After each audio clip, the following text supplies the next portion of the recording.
I was gonna say, I'm like, why this it literally had a bar with no volume on it. What's up, Lila? How you doing, Lila?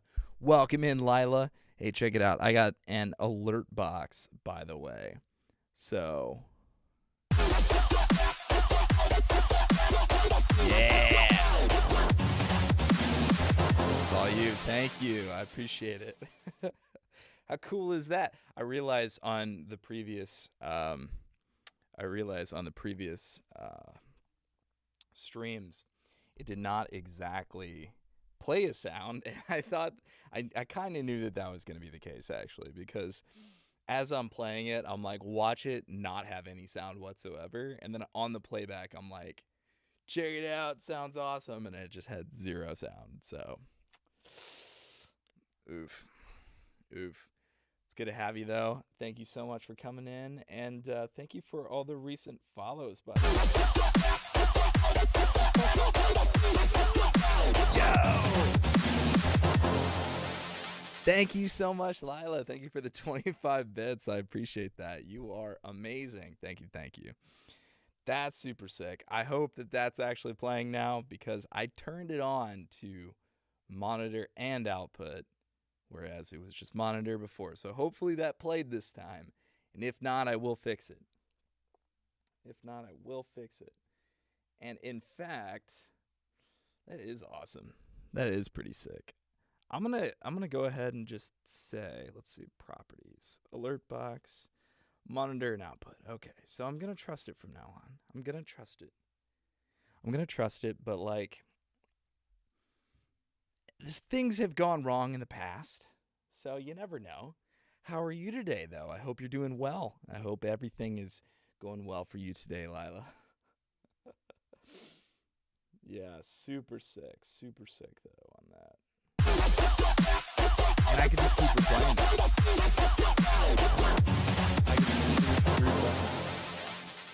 Thank you so much for everybody that followed in while I was away. It looks like I got a couple follows there, so thank you so much for that. I'm sure there was a couple people that came into my lab stream.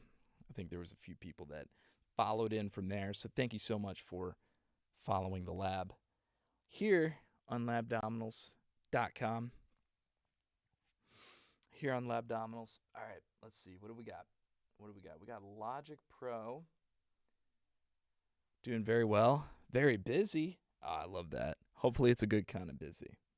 Hopefully you're doing some fun stuff with all that. I'm busy, but it's not so fun. So I hope you're having much more fun with it. Here's another issue. My classes at college start next week. Oh my gosh, your college courses start next week. Very nervous. I think it'll be like the first couple days, you'll sort of like, you'll see where your classes are. You'll sort of like map out like what your day kind of looks like. You'll like find a Starbucks or two to like, okay, maybe middle of the day I'm gonna go over there. Kind of sort of plan out what your day looks like. But then after that, you sink into the feeling, like you just start doing it. And I think it's going to be a lot of fun. You're going to meet a lot of cool people, so that's amazing. I'm curious what you go for, though. That's pretty sick. Global settings. External headphones. No, I gotta... Okay. I thought this was working. Hide, unhide.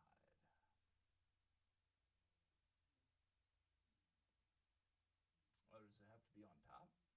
No. This definitely is at the bottom. Open source properties. Okay.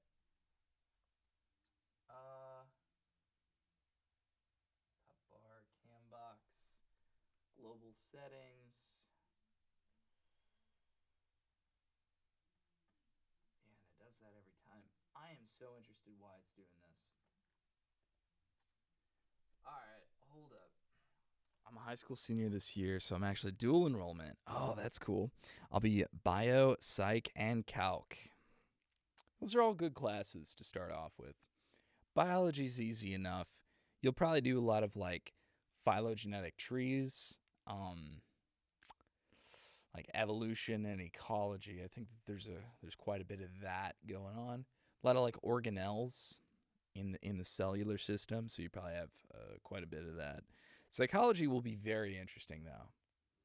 Psychology will be very interesting. The most common degree that people seek in America is psychology, uh, which is kind of funny because it doesn't have a huge amount of employment rate to it, but that is like the most interesting. When people go into school, they want to study that because the human mind is like so fascinating, and psychology really just opens that world up to you. And it's really cool what can be found inside of the field of psychology. I love it a lot. I wish there was more you could do with it, outside of just HR, something to that effect. HR and what else? Oh, you could do the master's program too. You could become a therapist with it, but that's quite some time. Calculus will be interesting though. They always put the teachers that can't quite communicate calculus super well. I always found that to be the case anyway. Where like Calc 1 is always like somebody who can't super communicate it. Like they know it at a high level, and then when they try to bring it down to a palatable, like chew it up so I can understand, anybody can understand this, they really struggle to break it down to that point. But I think with calculus, you'll probably be doing you'll start off with like I forgot what they call it. It's like f of x as it approaches h as a limit, right? And then as that like f of x and then f of x plus h as as h approaches 0 to like sort of identify what a instantaneous slope looks like, and then that's the basis of integration. Well, I think that's more of a derivative, finding a derivative of it. But like finding the derivatives is like if you then like take the inverse of that, then that becomes an integration, which becomes something that's really, really important in a higher level mathematics. So I don't think it's terribly that difficult. There's just things that you need to learn about, like rules and all that. Yeah, derivatives and such. Yeah, things like, x squared, derivative of that becomes 2x. Very easy, super easy stuff. Or like x cubed becomes 3x. But then there becomes some nuance when it comes to like the trigonometry of it and the rules that guide the trigonometry behind like, I can't remember exactly what they call it, but it's like I always perceived it as like this tangled thing of trigonometry that you have to like sort out with logic, and then say like, okay, well, like if this then that and this other thing, you put it all together and you condense this equation down to its most simple. I don't know, yada yada yada yada yap yap. I'm hoping to major in biology, concentrated in biomed. Oh, that's cool. Georgia Tech. Can't remember if I've been to Georgia Tech. Georgia Tech's a good school, I believe. That's awesome. So hoping to do the best with that. Biology, concentrated in biomed. You could definitely do some stuff for sure. I've met a lot of biologists in my years. I've worked with a ton of biologists. Biomed is cool. I've known a lot of people that have gone the medical lab science route of that, where they actually do the lab inside of a hospital, and they'll test things like IV bags, and they'll test for like blood levels, things of that nature. I've had people go in that direction, but then I've worked alongside of a lot of biology graduates over the years. I myself am a chemistry purist. I love chemistry. I've studied chemistry for probably about a decade now. Yeah, I'd say about a decade. I've been doing chemistry, pure and applied, and I love it. I love chemistry. I love everything about it. And I love the interface that chemistry has with biology, biochemistry. And so I sort of understand the biomed fascination. But I take it more into the chemistry route, and I go more towards biochemistry and stuff. So that's cool, though. That's like tangentially related to what I do. I got a notification on Twitch. What do we got? What are we doing?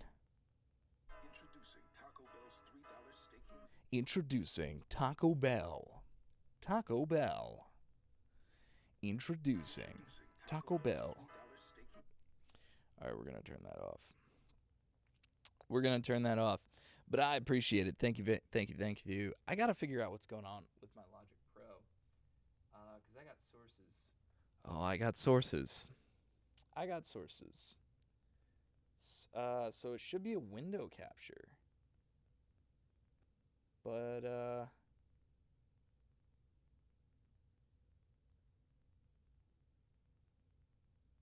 I don't know why it's not showing. Because it should show this. Yeah, it should show that.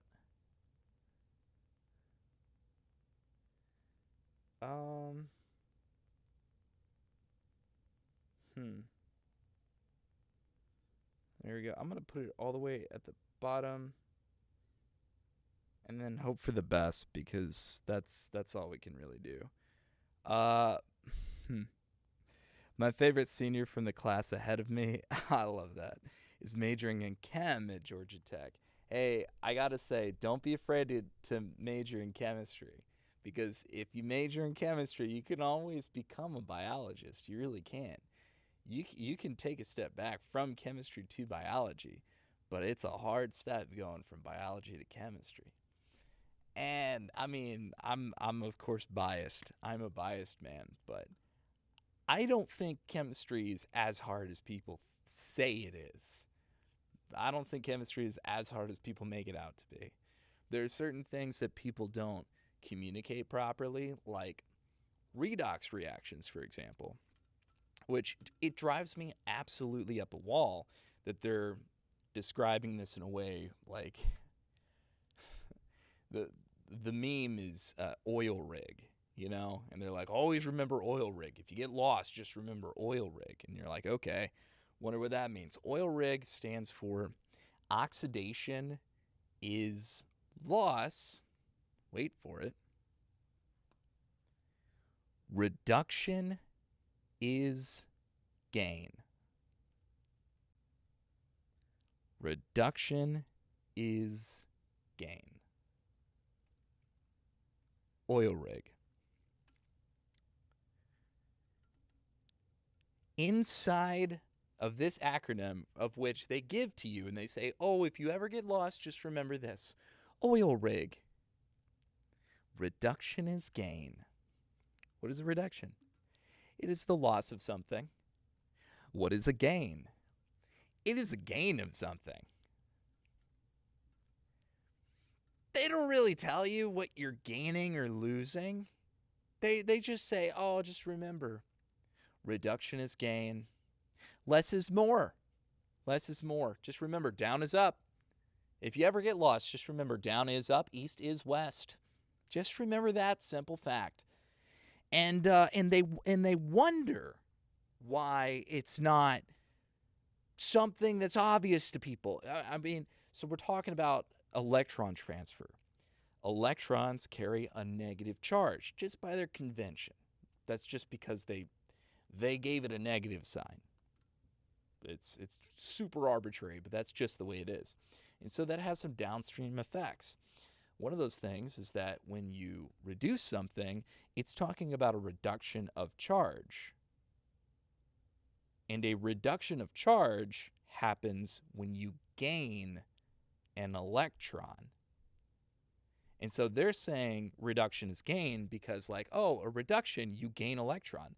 But that doesn't make sense. And it puts people in this bind where they're like, what do you mean up is down? What do you mean? Reduction is gain. Up is down. That's what they're telling you this whole time. And so I always tried to, like, break this down and say, like, I think a better way to approach it, in my opinion, I always taught my students in the tutoring that I did was the Leo Grr thing, where it's like Leo the lion says grr, Leo, Loss of electrons, oxidation. Ger, gain. Oh, GER. So gain of electrons is reduction. It's a little bit more clunky, but it tells the story better in that you know what they're talking about. When somebody says reduction and they're talking about charge and they're like reduction is gain, gain of electrons, the things that are really important are unspoken. I don't think that that serves anybody. And so that's been something I've memed about for a while, but I hate it. I hate when people bring up oil rig as if it's something that could help anybody at all. You know, it's not helpful to anybody. So I think that I'm not as passionate talking about it now. I used to be like super passionate and like, why do they do this? But like right now, I'm like, I'm like kind of there, 60% there, but like it's stupid. Don't do it. Don't learn oil rig. Oil rig is so stupid.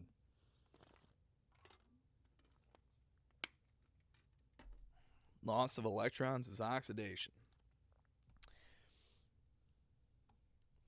Loss of electrons is oxidation. Has a lot more context. Yeah, thank you. Thank you. Yes.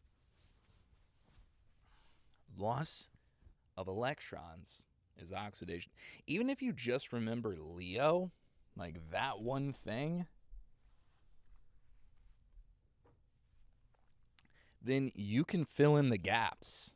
Like, you could be like, oh, so then a gain of electron must be reduction. Like, the opposite of that must be true. So if you can only remember one part of it, the other part becomes obvious. Same thing when it comes to like, you'll see this with calculus too. When you get into calculus, you'll start to talk about the unit circle and how important that unit circle is. The unit circle, like, there are 4 different quadrants to the unit circle, but you can simplify it and you can actually like fold it into itself into half and then half of that, where you actually only memorize one quadrant. And if you really, really remember one quadrant of that, you can repeat it 4 different times and just know where the signs are, positive or negative, on those things. The sine and cosine of things are very, very easy when like you put up like the unit circle and you assign like, I don't know, square root of 1 over square root of 2. Square root of 2 over square root of 2. This is over 2? No, I think it's just over 2. So like square root of 1 is 1, right? So it's 1 over 2, 1 half. Square root of 2 is square root of 2, like 1.4 or whatever. Over 2, that's going to be the, that's pi over 6 to pi over 4, and then pi over 3 is going to be, the sine of that would be like square root of 3 over 2. So it's literally just like 1, 2, 3, 3, 2, 1, square roots over everything, all over 2. Like it's a really like, if you can lay it out in that way, just those special angles, square root is pi over 6, pi over 4, pi over 3, if you just lay those out, you can like quickly lay out the sines and cosines of those things and then repeat that 4 times and then assign the numbers real quick, and then you have an entire unit circle in front of you. Obviously, pi over 2 is like, you know, into the quadrant, 0 is this quadrant. So it's stuff like that where it's like, if you get lost, if you just map it out really quick with a very quick unit circle, throw down the special angles, throw down the sines and cosines, you'll be all right. But they don't teach you that. The whole problem is like the whole idea of education is to give you these things that if you are in a bind in a moment where you need to like figure out what the sine of pi over 3 is real quick, that you just know that that's the x coordinate, y coordinate. It's going to be the y coordinate, which is going to be Yeah, square root 3 over 2. Like, and if you could just write that down really quick, or even picture it in your mind after you're so familiar with it, then you can solve problems way easier. I don't know. That's part of him only wanting. Wait. Pre-calc professor wants us to memorize it as the entire thing and would have us write all of the values every day.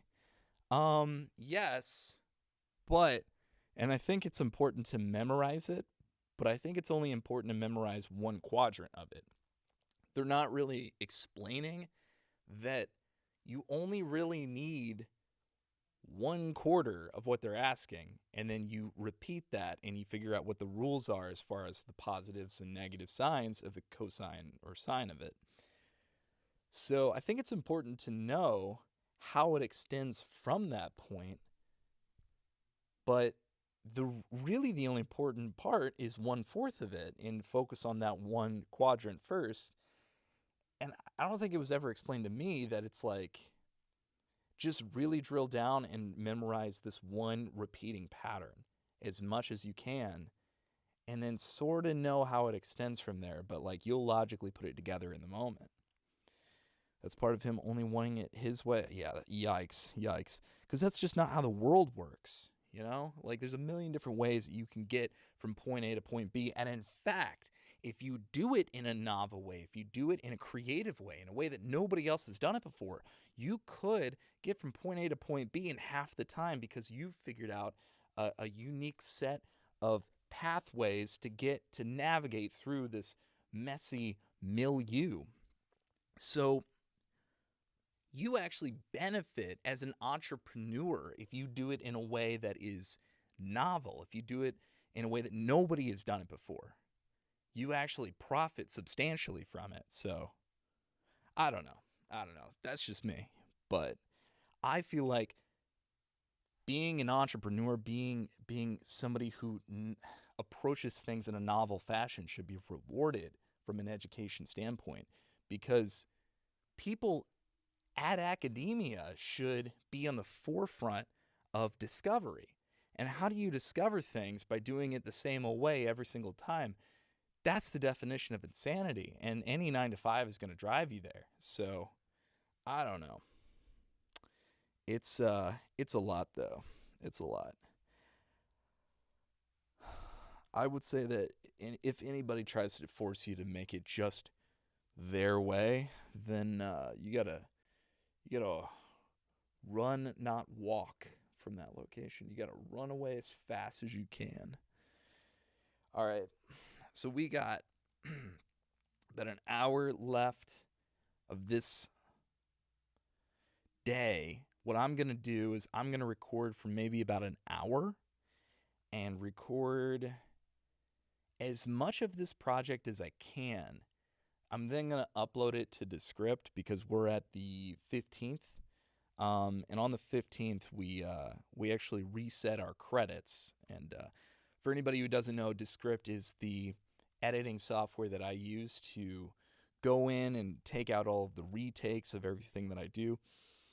I'm an audiobook creator, and when I create audiobooks, I do a lot of bad takes. I have a lot of L takes. And in doing so, if I feed it to an AI editor, it tries its best to take out as many retakes as possible. But it only gives you, I think it's like 15, I don't think it's, maybe 5 hours, something like that. It gives you a cap every single month. And so I try to get as much in before it hits the 15th, because on the 15th, everything resets. So I'm going to try my best to knock out as much as I can on this project. Little bit of housekeeping, though. Little bit of housekeeping while we're here. Can we do chatting scene? Is chatting on here? Intermission. All right, Windows capture. And then we got to choose. You must choose. You must choose. Guys, check it out. Thank you so much. I appreciate the... Thank you, Twin. Thank you, Twin. I appreciate you for the yam session. I'll let you get to your work. May come back later. Thank you so much, Lila. I appreciate the 25 bits. I appreciate you. If nobody has seen it yet, check it out.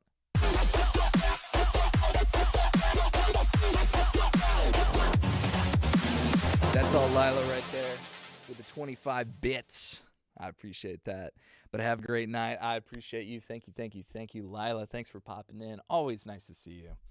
And thank you again for the wonderful gift. I appreciate that. All right, let's see. So, a little bit of housekeeping. Actually, quite a bit has happened. So, I do want to detail sort of everything that did transpire. But at this point in time, I mean, this is pretty sick. We had one sale on the 11th, 3 on the 12th, and then 1 on the 13th.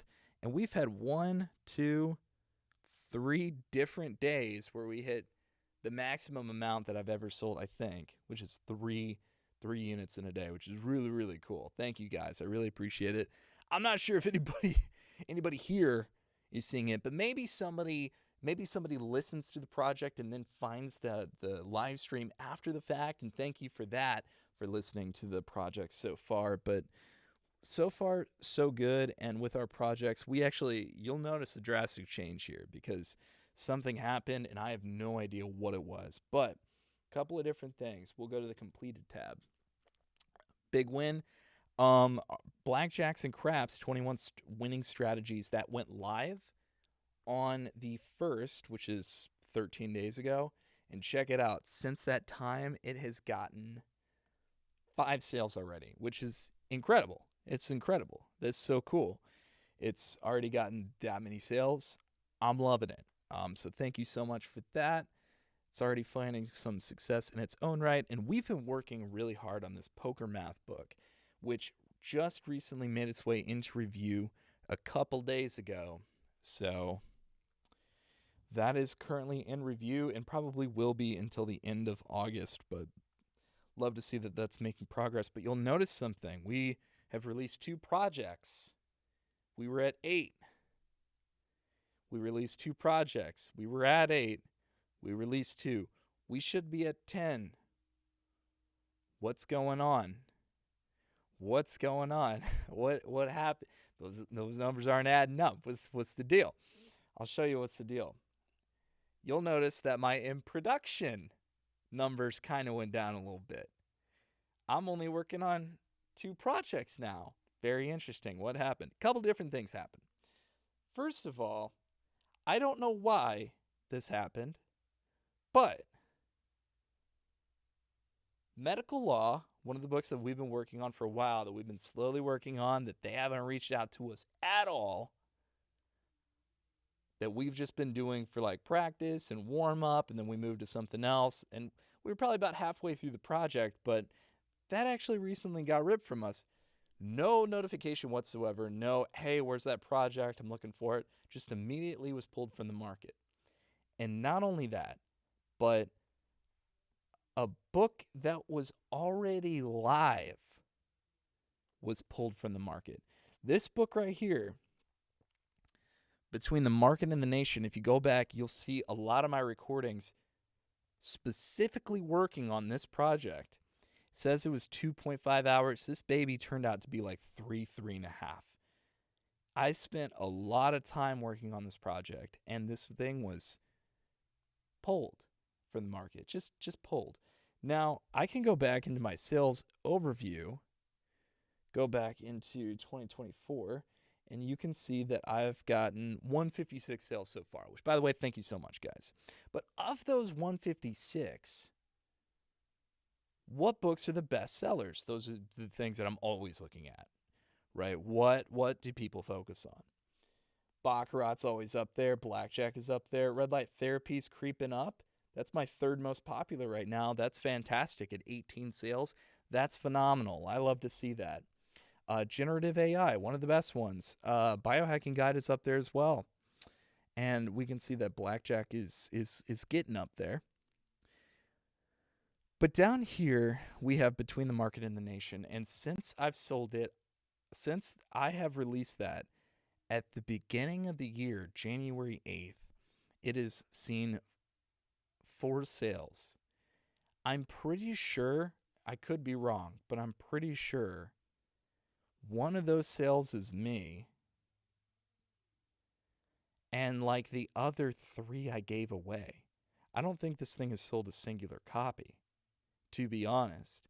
And if it has sold a singular copy, it's probably 1 or 2, if at max 2.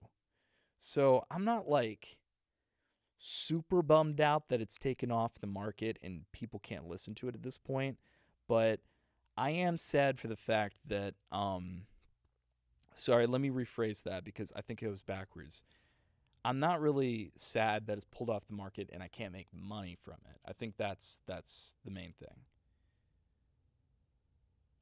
The main thing is I put a lot of time and effort into making this, and it's just not going to be seen. It's not going to see the light of day. It's not even on a market for people to buy. They can't even make that choice at this point whether they want to buy it or not. So, in response to that, I went ahead and I put a listing on here on Find Away Voices, I believe, just to put it in libraries at the very least. And I think the intent of that is to make zero money whatsoever, but make it freely available because I put effort into making this thing, and I think it should be out there. From what I can see, all of this person's projects got ripped from the market. I don't know why, but I want to put my version out there at some point, and just to have some ability for people to enjoy it. So that's some housekeeping that I had to do, unfortunately. But here we are. Here we go. Outside of that, I think that we're good though. I think that we're good to just go ahead and jump into the project, our next project. Sorry, I lost my train of thought. I was like, where was I going with that? I need to stop.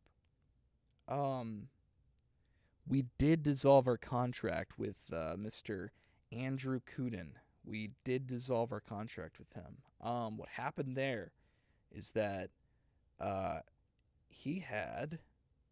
Okay, it won't pull up now because I think it was just pulled from the ACX website itself. But this project, we accepted this back in May. It was a fairly ambitious project. It was probably about 15 hours long. Very, very long project. This project right here that we've accepted previously is about 20 hours long, right?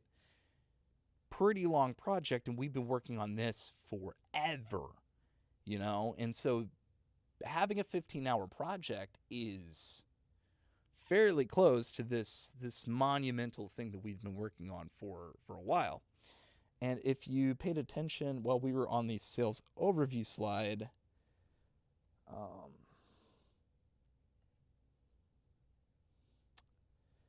the other project that we've done with Dr. Kuden was this project. Now, it just released in May, but this has so far had 5 units that have sold. And I can actually go into that data, and I can see things like this is Audible Listener Over Plan, which basically means somebody has a plan, like an Audible credit system, but they purchase this over that plan. So they've got a plan, they use their credits for other things, they purchase this on top of their typical plan. That's usually an indication that an Audible user has purchased this. These other 3 are a la carte. Now, with a la carte sales, this is the section where if you give out a free copy, this is the bucket that it goes into. And so far, I have seen 3 different promotional sales from this, meaning that this has, at best, sold 2 copies. I get about $1.50 per unit sale. So for 6-hour project, that's produced hour. You have to double that, and that's, will you double or triple it? It's somewhere in between double and triple. That's your raw recording. So that's going to be 12 hours at minimum, 18 probably, somewhere between 12 and 18. We'll say 15 hours. So 15 hours of recorded audio. You double that because you have to listen through to that 15 hours of audio. So it's 30 hours of production. And that's just for the first edit. And the second edit could be 15 hours again, maybe. Maybe it's 7 hours, but that's 37 hours. Maybe we'll go 40 hours, round up.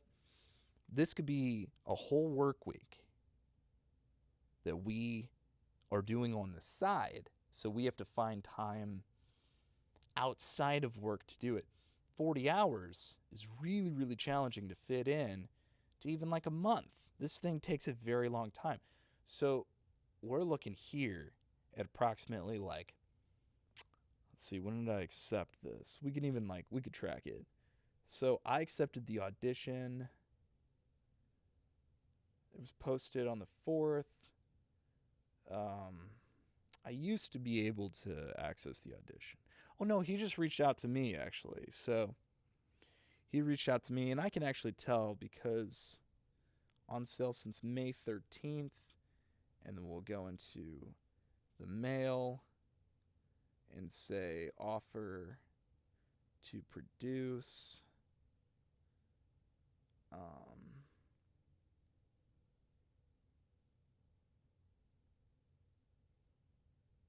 Offer to produce February 26th. So for all intents and purposes, March, right? He wanted to give me all of March and release in April. And I was like, dude, I need more time than this. I think I remember that. So it took me about 2 months to get that process totally wrapped up. 2 months for like 5. Yeah, I'd say 2 months, about 2 months. So, 2 months of your life equals $3 so far. I mean, like, you could multiply that by however many months this is going to be on sale. Let's see, I got 2, it's been on the market for maybe about like 2-ish months, we'll say. Maybe we call that like 1 sale a month, right? That's $1.50 times 12. That is it's about $20 a year. So, if this is fairly steady at that rate, this would give me maybe about $20 a year.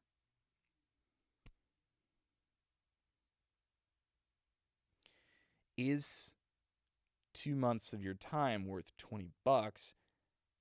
How many years does that have to be on the market to justify that time? 18. Usually things are on the market for about 7 years, so we'll multiply that by 7. That's about $126. Even at that rate, we multiply that by we divide rather by my. I mean, I could do the exact same thing in like 3 hours of work where I work. So like 2 months of my life every weekend sacrificed. 4 hours at my job. So like I look at things like that and I have to say, okay, like I'm not doing this for money per se, but it has to have some amount of return on investment in order for me to justify the absurd amount of time that it takes to make these projects. I can kind of do that with streaming. I'm not going to lie. With streaming, it makes it a lot easier. It makes the it makes a transaction a lot more equal, because if I can at least make it worth it to where I can perform as I make these, I can justify a huge amount of time spent on these. But I think it comes to a point, and I think that when we look at projects that are 13 hours, up to 15 hours, it starts to become a little ridiculous with the amount of time that you need to sink into that outside of your full-time job, outside of, the modeling, the acting, whatever you're doing. So, I'm just saying there was a lot on me. There was a lot on me, and I had to know my limitations, and he reached out. It was August 3rd. He was like, yo, it's the deadline. Where's the project? He was a lot more cordial than that, by the way, but this is just me breaking it down. And I said, well, here's the deal. This has been my return on investment on my previous project. We got 2 sales. In that same time, I've had projects that have reached 18 sales, 11 sales, 7 sales. So the throughput isn't exactly there for me to justify all that time spent onto that. And he was just like, well, when can you expect this? And I said, well, if you gave me till December, I can ensure that no matter what stood in my way, it will absolutely be created. But I will try to overshoot that and get it maybe around October, hopefully by September. September is extremely ambitious. October is probably more like it, maybe more like mid-October, maybe late October. But this is a huge project, and the previous one was about a third of the size, and I want to say in total, I think it was like we had either 2 or 3 months to pull this off. I think it was 3 months. But this project was so much larger than the other one that I really had to be like, all right, I can't take this on. He's like, I'd rather look for another audiobook creator who can do this. I said, all right, let's go ahead and do that. So that's where we're at, and that's why it was dissolved. That's okay though. You win some, you lose some, and we were honestly, I think we had produced about an hour of material that was uploaded to the site. I had about 3 chapters recorded, but there was so much more to go. And I think that we were only maybe like 5% into the thing.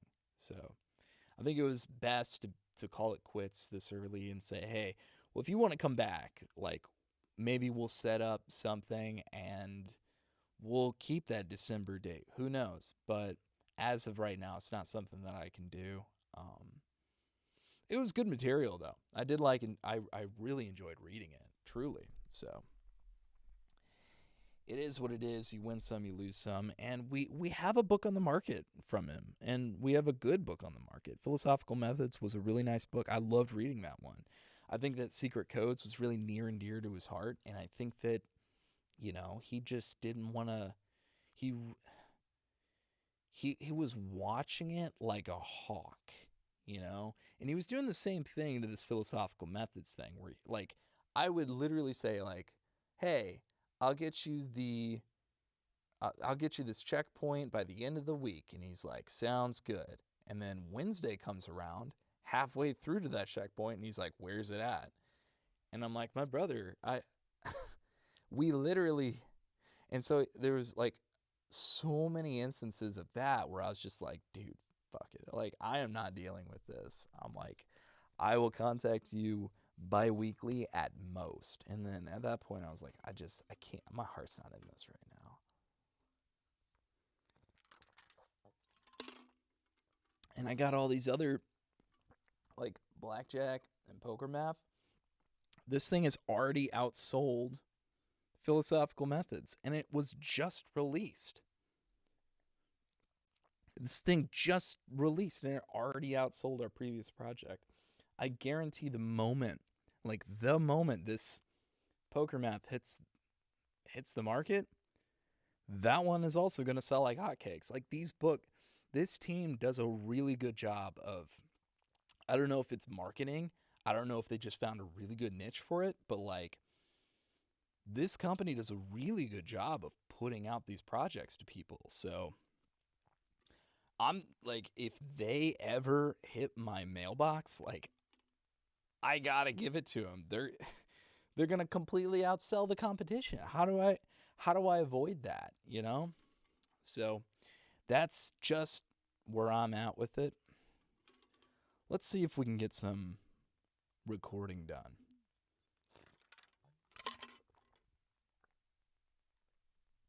Let's see if we can get some recording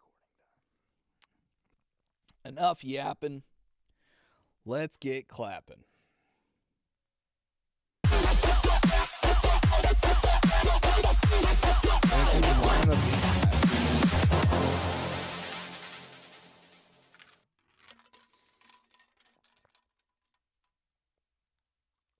All right.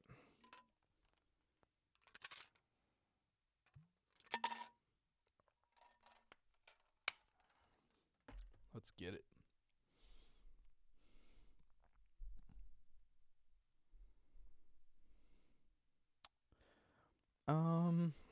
Let's see. Split screen. So this, wait, slide over.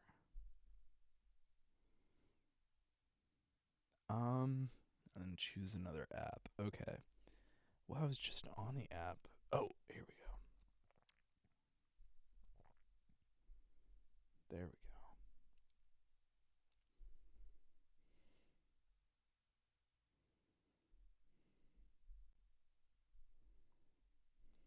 Split view. This.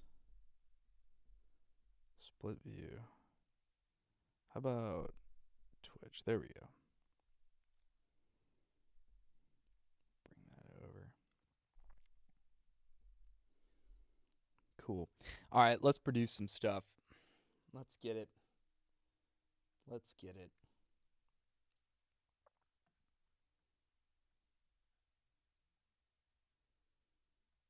Let's turn this internal monitoring on. And let me double check that the sound isn't duplicated. I look like I'm good. I look good. All right. I like that. All right. Come on, guys.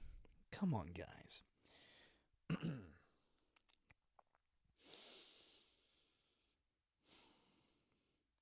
Work on multiple. All right, it's work on multiple videos every day. Work on multiple videos every day. Let's take it from the top.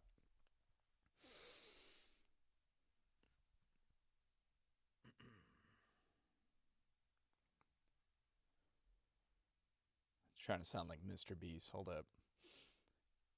Work on multiple videos every day.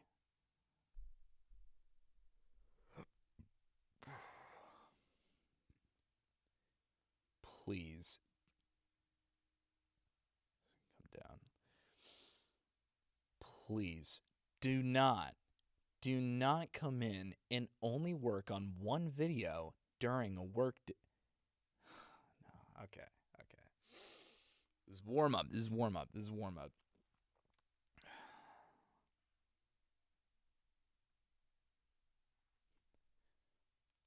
Please do not come in and work and only work on one video during a work and only work on one video during a work day.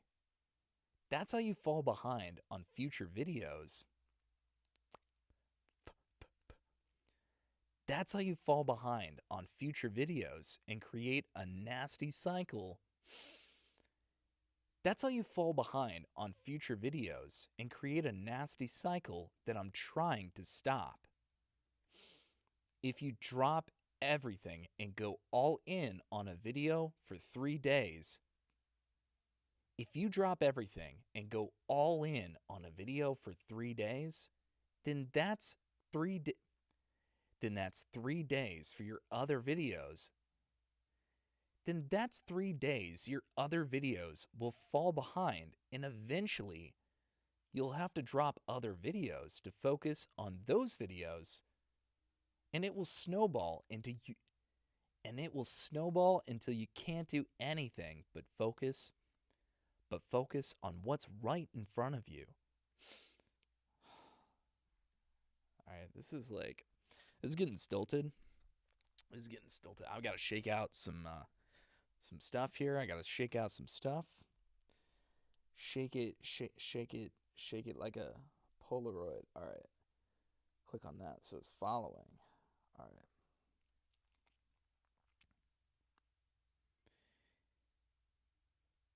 If you drop everything and go all in on a video, for 3 days, let's see, my mouth is on there, for 3 days, then that's 3 days your other videos will fall behind, and eventually you'll have to drop other videos to focus on those videos, and it will snowball until you can't do anything but focus on what's right in front of you. Because you've murdered any lead time you had. If you ever only work on one video during a day,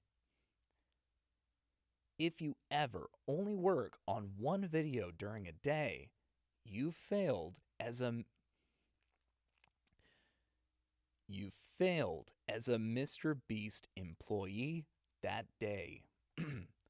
You failed as a Mr. Beast employee that day.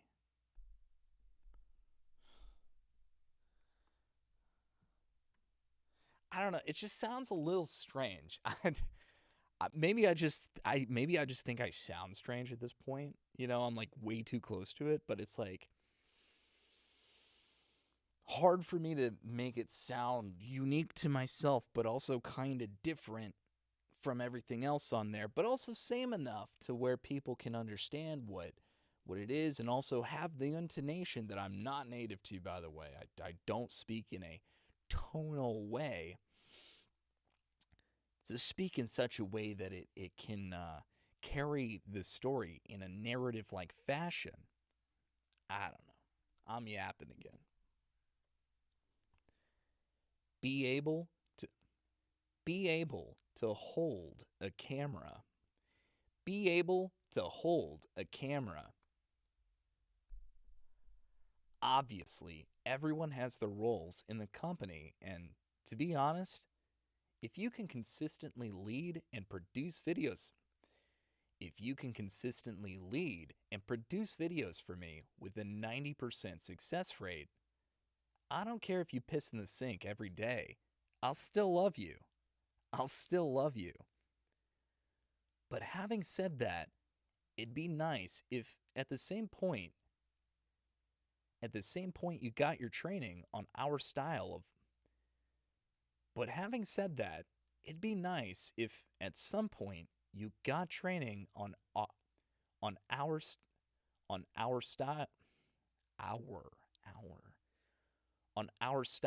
of holding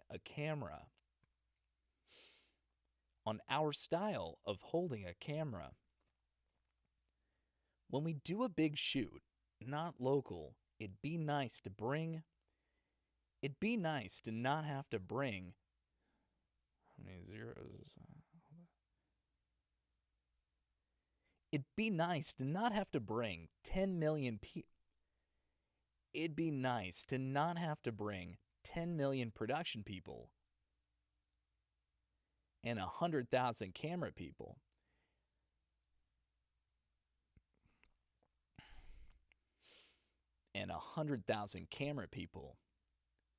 If If, for example, there are only a few scenes there are only a few scenes that need a couple extra cameramen, I'd I'd love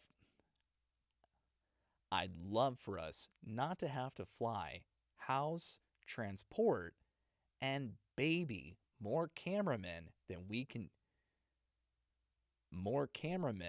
we could just have a few people from production or creative help for those overflow scenes. Because typically, the more the more cameramen we have filming, the less important each shot becomes. 1 out of 10, good. 10 out of 10, 10 out of 10, bad. YouTube has a feature that compares a new upload's performance. YouTube has a blah, blah, blah. All right, forget that. Forget that in the recording. Slice it out. YouTube has a feature that compares a new video's upload. Too fast with it. Hold up. YouTube has a feature that compares a new upload's performance to the previous 9 videos. And tells you how the viewers rank in the first hour, 2 hours, 2 hours, 3 hours, 4 hours, etc. This is what it looks like. This is what it looks like.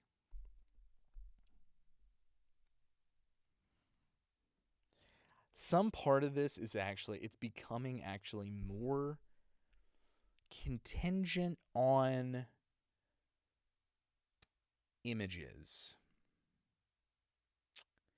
And I think what I can do, because Find a Way Voices actually has this, where you can upload a PDF to the book, and when you get the book, you actually have the PDF to scroll through. I'm wondering if I can actually showcase these and just say figure 1, figure 2, figure 3, something like that. I'll have to, of course, do this in post-production because, can't do it right here. I don't have a plan. But I think these pictures do tell a story here, and that's not something I want to gloss over. So I think that's probably going to be my plan with that. So if you hear someone ask what a video was out of 10, this is what they mean. This is what they are asking for. This is what they are asking for. Random things you should know. Random things you should know. I'm almost done with this chapter, and then we can move on to creative. But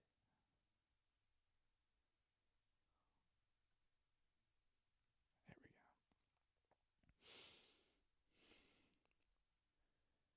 But before we do, I still have tons of notes.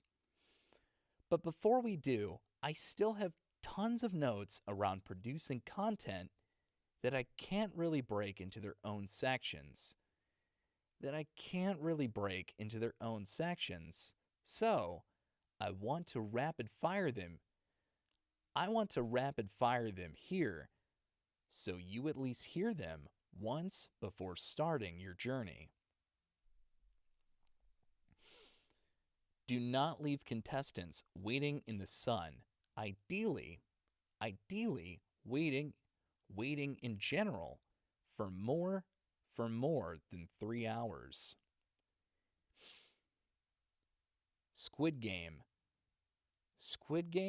it cost us Squid Game, it cost us $500,000. Squid Game, it cost us $500,000. And Boys vs. Girls, it got a lot of people out. Ask James to know more. Ask James to know more. Spectacles are videos that only Mr. Beast channel can do. Not every video should be a spectacle. Not every video should be a spectacle. And we realize that these videos are hard, but that's the point. I hate having tons of people on set. If someone is necessary, then that's fine, but if not, kick them off set or go have them watch from behind a monitor. Create an environment where the contestants also feel natural. Create an environment where the contestants also feel natural.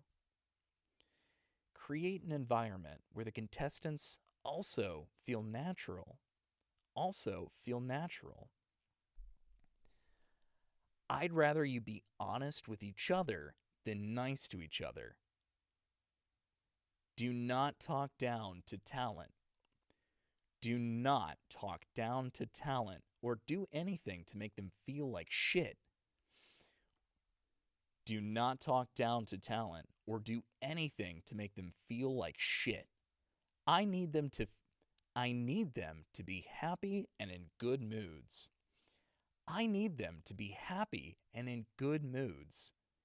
And those boys are special to me. Ideally, most talks with talent, Chris, Carl, Chandler, Nolan, go through me, Ali, or Tyler to avoid confusion amongst them. Me like simple. I don't know how I'm going to do this. Me like simple. The simpler the better. Me like simple. The simpler the better. The simpler the better. Apply with a grain of salt. We pivot a lot. Be ready to have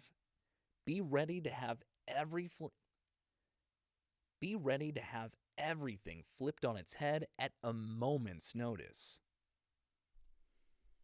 I want money to be spent.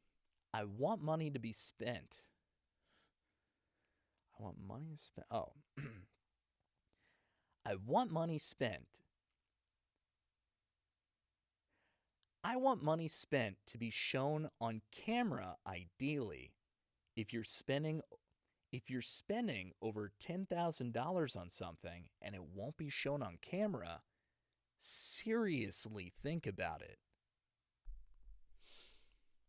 Work with intensity.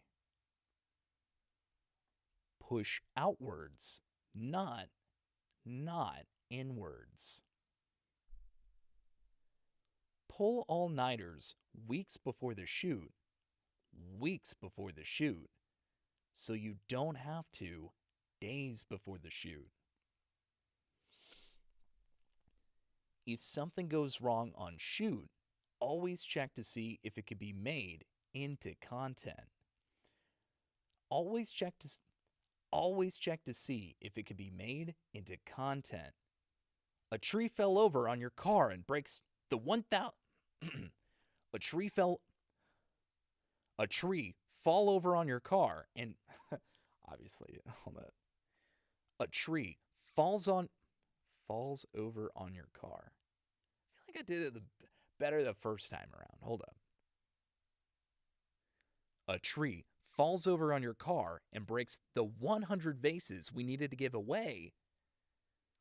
a tree falls over on your car and breaks the 100 vases we needed to give away? That's fucking hilarious, and we should mention it in the video.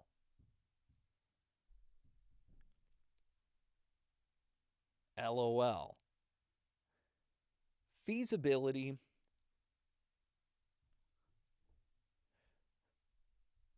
Feasibility is working to see if the critical components of a video are actually possible.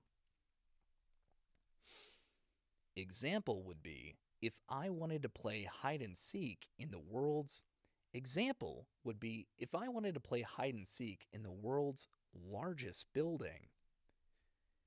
If you did feasibility on this, that basically means you're trying to see if it's possible to get that building. If you do, then we have a video and it should go into production. If you can't, then that's why it was in feasibility, so no one else wasted time. Then that's why it was in feasibility, so no one else wasted time. Never do anything that can make us look bad. Never do anything that can make us look bad from a PR perspective.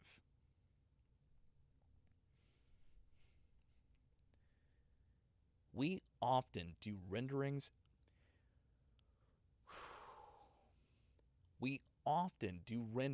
of set to see what they would look like beforehand, which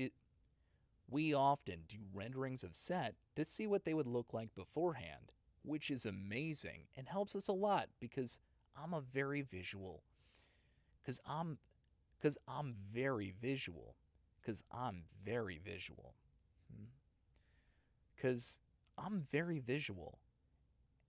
And gets the whole team on page.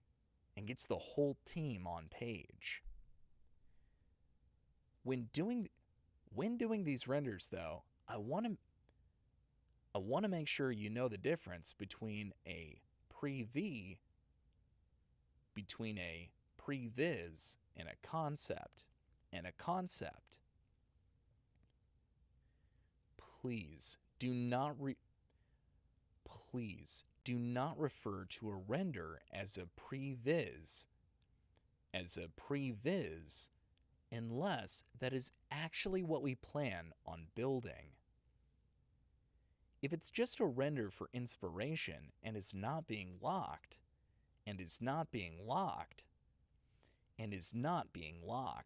call it a concept. If it's just a render for inspiration and is not being locked, call it a concept. This will greatly help with confusion, in my opinion. Many people wave around a concept, but call it a previs. And people will see it, expecting that to be what's built, only to find out later that was a concept. And the actual set is much different. So it's the last bit, so I want to just nail it. Please do not refer to a render as a previs. All right, I just want to make sure I said previs there. Many people wave around a concept, but call it a previs, and people see it expecting that to be what's built,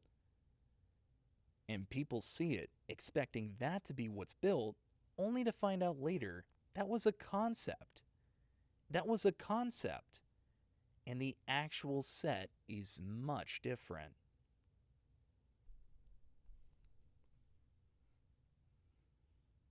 All right, okay. Woo. got 19 minutes. I swear to God, that was like 5 minutes of data.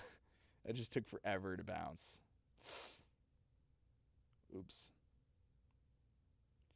My B.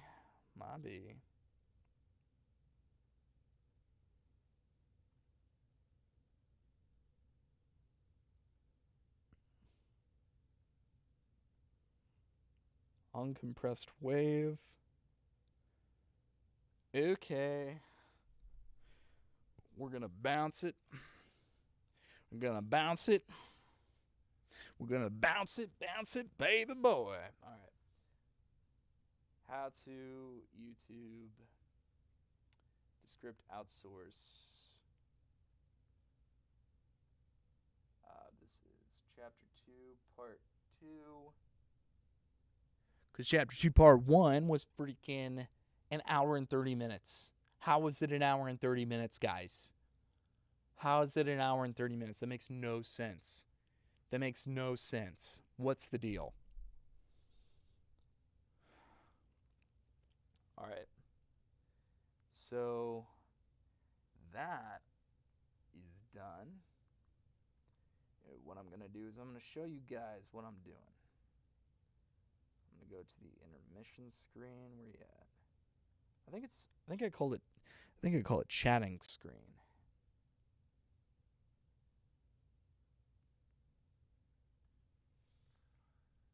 I'm going to go to Descript. So this is Descript.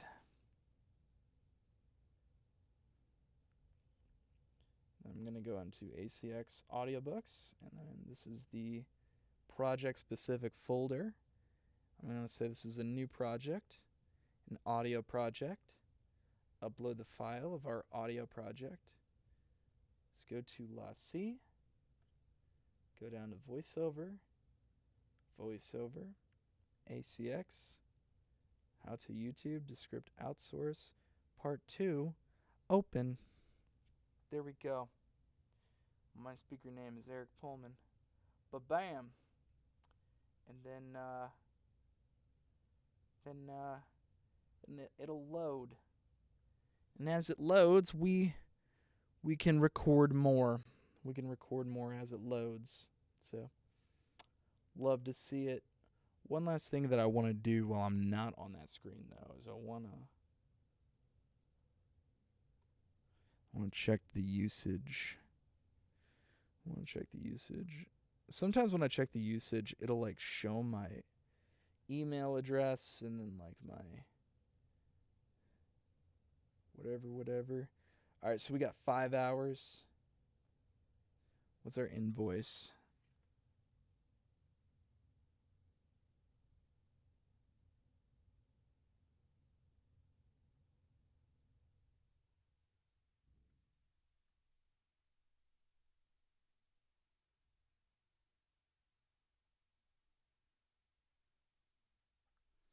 Resets in 31 days.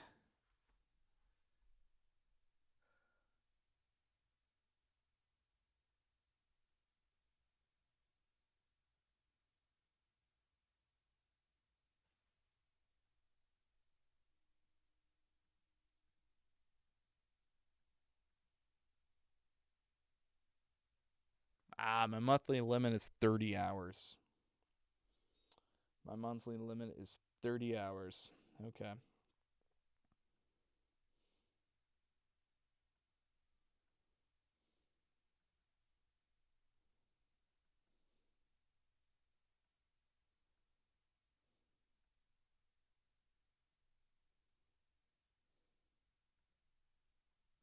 Bam. Bam.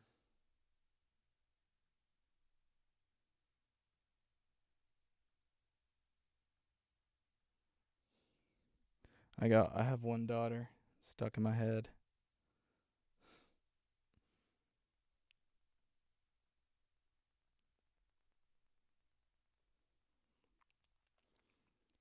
Chapter 3. Oh, there we go. Chapter 3.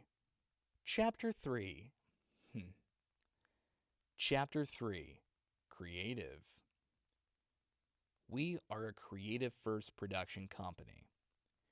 We we are a creative first production company because when creatives lead because when creative leads because when creative leads the vision of the shoot, the product is always better. So I think it's important you all understand creative. It is what drives everything we do. It is what drives everything we do and is at the heart of our content. And is at the heart of our content. Being creative in understanding what makes good content. Being creative in understanding what makes good content is like cheat codes when in production, camera, and obviously editing. Let's take production for example. Let's say you are tasked with finding us a castle to live in. Let's say you are tasked with finding us a castle to live. It's too lame. Hold up. Let's say you are tasked with finding us a castle to live in for the next 50 hours. And while doing research, you find a castle in a and while doing research and while doing and while do and while doing research, you find a castle and a number to call for the owner.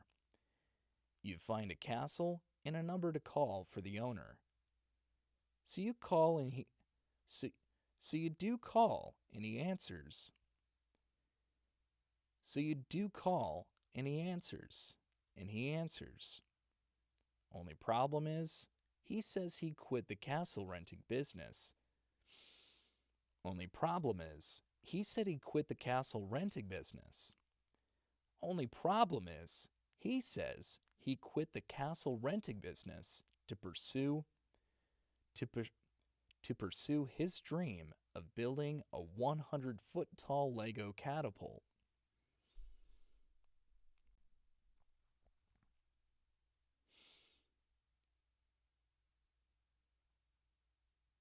Only problem is,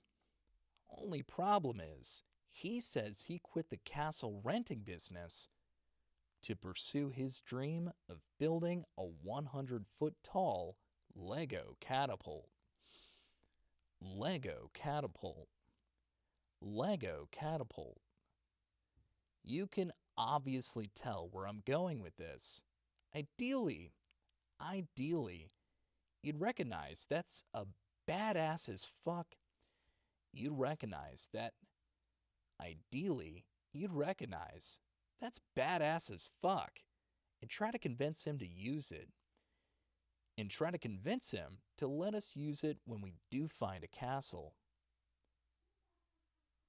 This is a bad example. This is a bad example because it's so obvious, but you're doing your job right.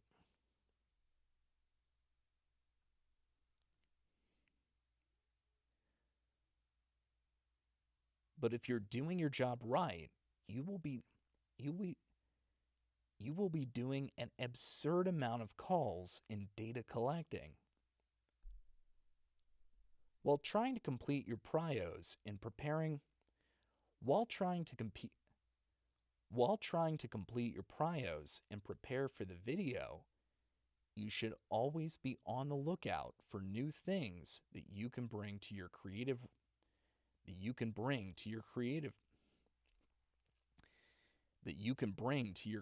team to inspire them. Because just like me, they don't know what they don't know. And you can't just say, I'm in production and I'm not very creative. Because that's literally the equivalent of saying, I suck at what I do. You also need to apply the same mindset when you also need to You also need to apply the same mindset when problem solving because many people lose sight of this stuff. Because many people lose sight of this stuff when in the weeds. If a problem appears, always, always, always ask yourself if your new plan is what's best for creative, not just the easiest band-aid. Not just the easiest band-aid. Not just the easiest band-aid. Not just the easiest band-aid. Not just the easiest band-aid. What is the goal of our content? What is the goal of our content? To excite me. The goal of our content is to excite me. That may sound weird to some of you, especially if you're new, but to me, it's what's most important. It's what's most important. If I'm not excited to get in front of the camera, if I'm not excited to get in front of that camera and film the video, it's just simply not going to happen. And I'm not fake, and I will be authentic. That's partly why the channel does so well. And if I'm not excited by that video, we're fucked. Luckily, I'd say I'm a pretty predictable guy. At least in this regard. What excites me is what I believe will make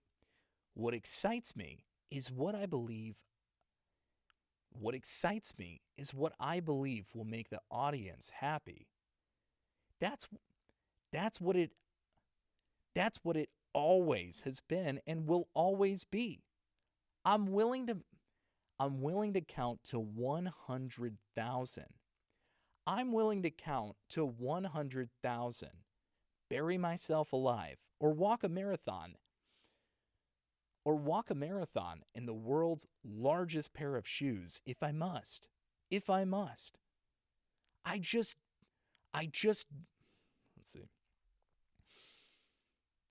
want to do what makes me happy. And ultimately the viewers happy. The channel is my baby. This channel is my baby, and I've given up my life for it. I'm so emotionally connected to it that it's sad. But this is one thing that I will never compromise on.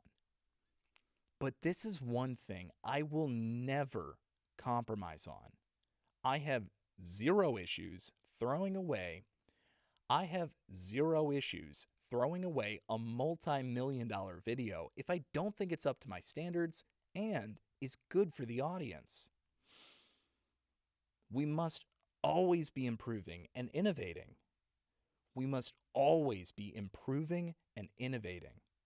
The camera angles need to always be better. The camera angles need to always get better. The pacing, the story, the jokes, the color, the lighting, the music, the props, the people are framing our ideas, literally everything must be improving and innovating. Because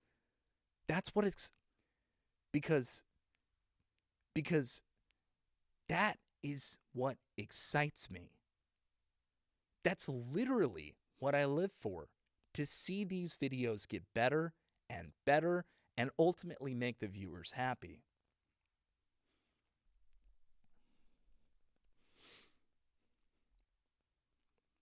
What makes good content? What makes good content?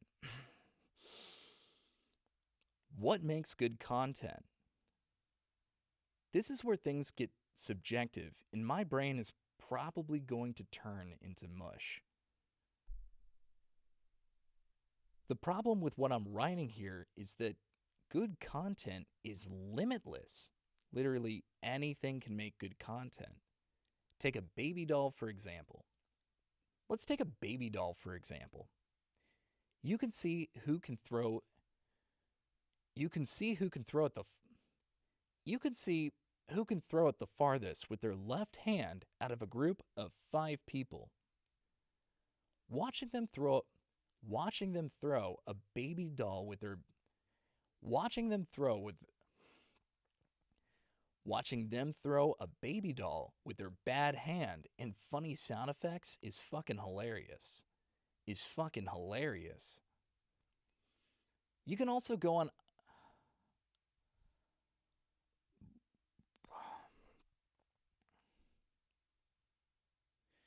You can also go on the opposite route and have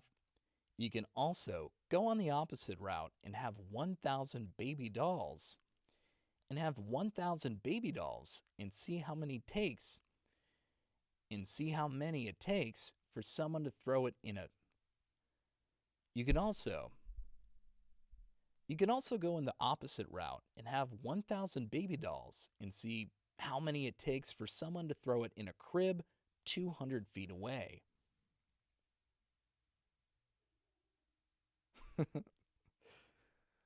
or you can see how many baby dolls it would take to break a 2x4 in half. Or you can see how many baby dolls it would take to break a 2x4 in half. The only point I'm trying to convey here is that even something as simple as a baby doll has infinite amounts of ways you can turn it into amazing, original, and funny content.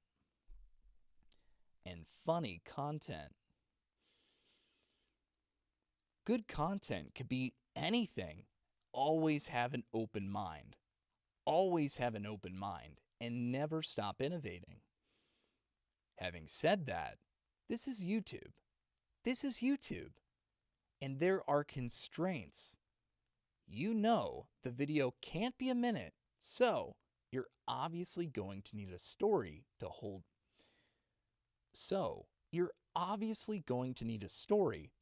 The viewers, and there are rules to storytelling. Our audience is massive, and because of that, you have to be simple. For 50 million people to understand something, our audience is massive, and because of that, you have to be simple for 50 million people to understand something. Let's see, let me take that back. Let me take it from the top. Yo, what's up, Clean Possum? Good to see you, man. I hope you can afford 1,000 baby dolls. I hope I can. I hope one day my 401k is busting. I just need 100,000. Our audience is massive, and because of that, you have to be simple. For 50 million people to understand something, it must be simple. Content can be anything, but there is structure and rules that we must mold.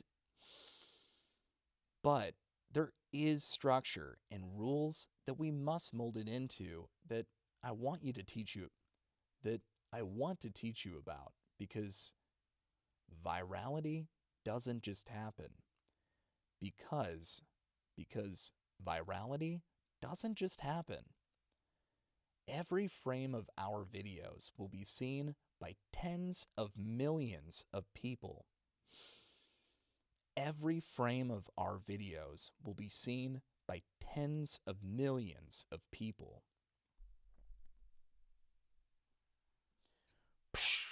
All right, there we go. Or, I can barely see. What up, dude? Good to have you. Welcome in. Check it out. Check it out. Check it out. I made some improvements. Now, when you follow, you get a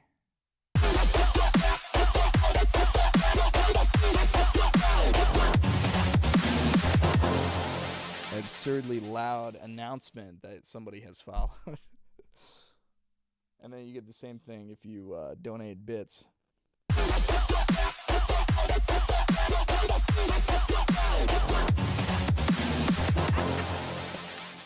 What in the Yakuza? What is a Yakuza? What in the Yakuza? What? Yeah, that was... I don't know what that is from, but it's a sound effect that Streamlabs offers, and I'm going to use the shit out of it, man. There's a game series called Yakuza. Oh, okay. I was like, that's some lore that I have to look into. I don't know what that is. Modern games used to use it. A lot of dubsteppy. Okay. I can see the reference there then. Definitely very EDM. Electronic dance music. We got it going on here.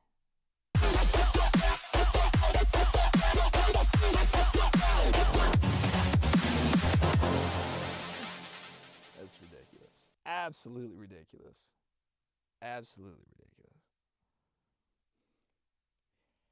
How to measure the success of content.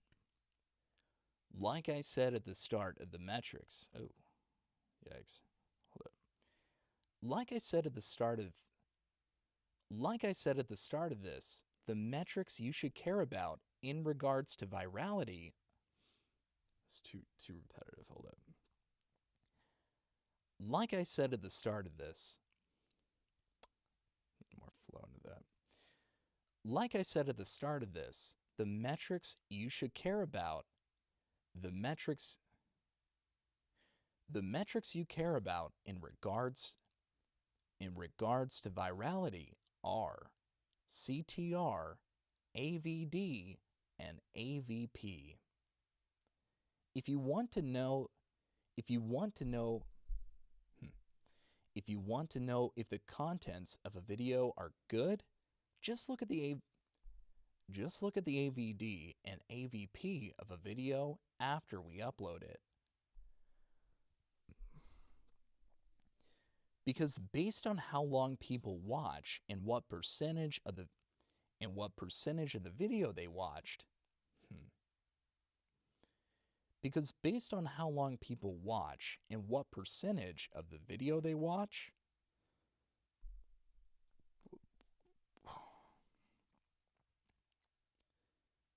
you can clearly see if they enjoyed it.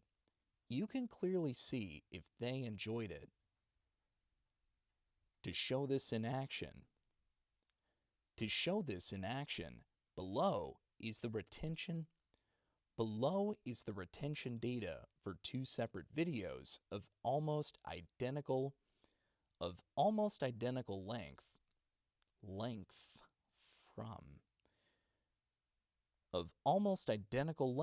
from the channel. All AVD and AVP data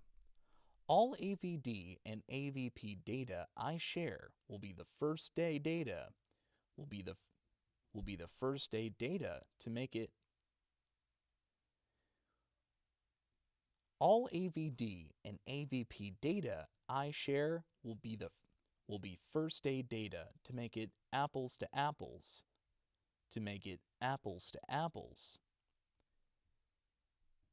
If you don't know what this means, that's okay. It's mostly in case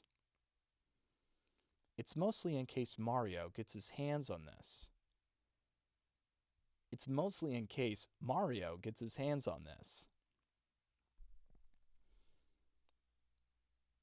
One video has 120 million views, and the other only got 45 million. Look at these retention numbers and see if you can pick which one got triple the views. Look at these retention numbers and see if you can pick which one got triple the views.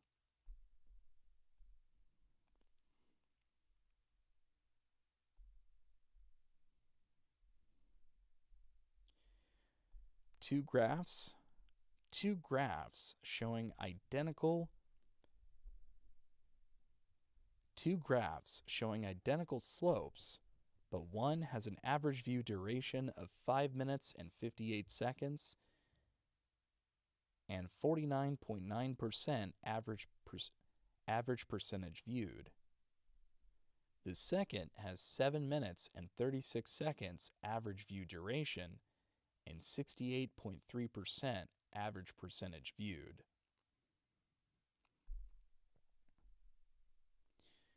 The answer is the lower image. The answer, obviously, is the lower image.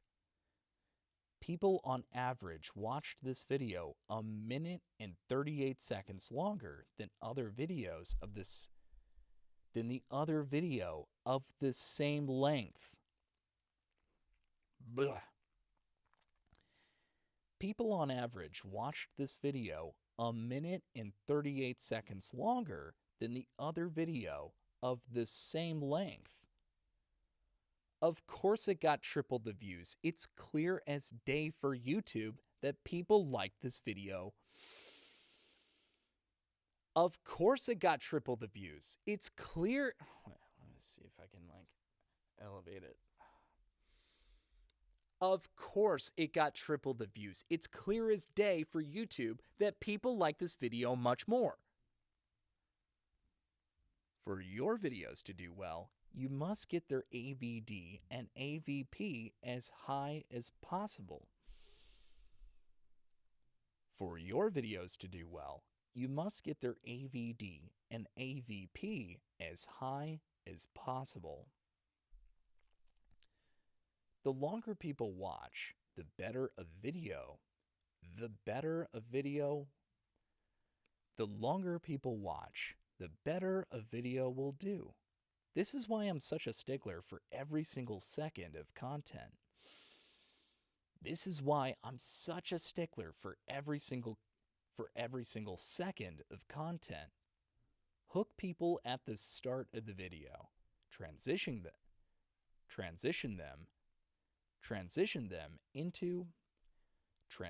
them into a story. Transition them to an amazing story that they are invested in. Let's see if I can pull that through. Transition them to an amazing story that they are invested in. Have no dull moments. Or dull voice. Ugh.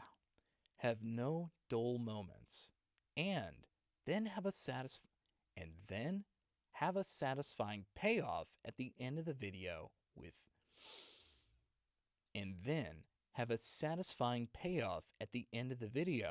an abrupt ending.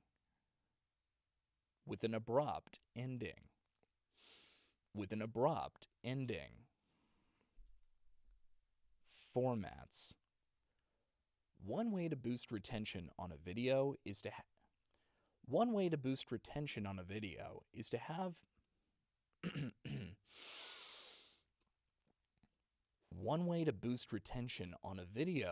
have a good format for the video to follow. Let's use our popular last to leave series. Let's use our popular. You're gonna be popular. Okay. Let's use our popular last to leave series as an example. These videos have many reasons why they do well, but one in particular is the payoff at the end. At the end. You see once you start watching a last to leave.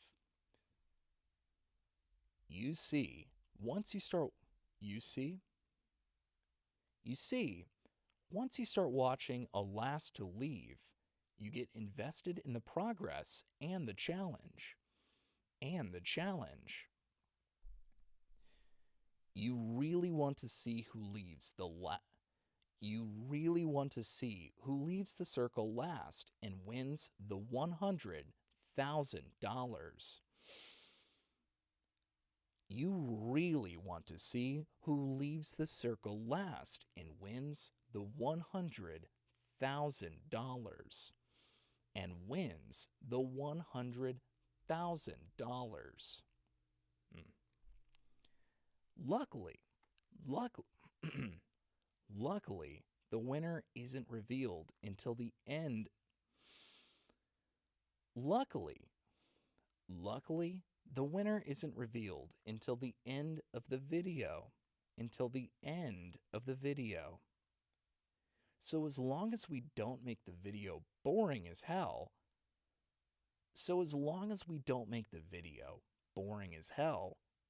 people are very likely to stick around until the end. Strong payoffs at the end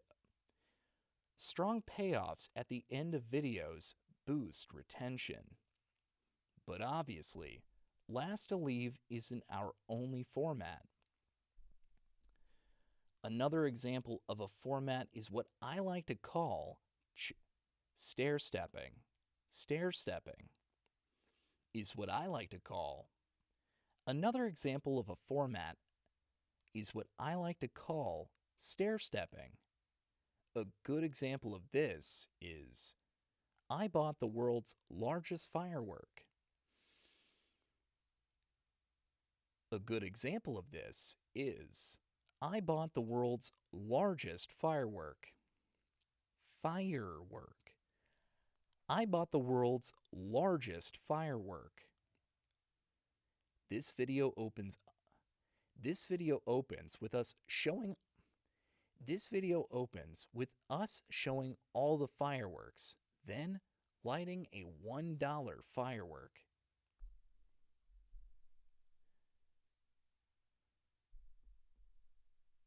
And then lighting a $1 firework, and then a $10, and then $50, and then $375, then $1,000, then $10,000, and then did some content. Then we did some content. Then 40,000, then 100,000, and then the world record. As you get deeper in the video, the stakes get higher. The payoff of the world record is at the end, and it's such a beautiful format that allows you to deviate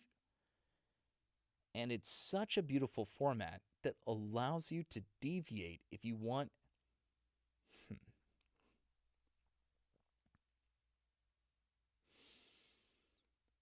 The payoff of the world record is at the end, and it's such a beautiful format that allows you to deviate if you want, as long as things get progressively cooler. I fucking love stair-stepping. Another format would be the ones where I get chased, like bounty hunter, military, FBI. Just like the last to leave challenge. Challenges, you don't know until the end of the video. What the result is. Will they catch me? Will I get away? Will I get away? Gotta watch until the end.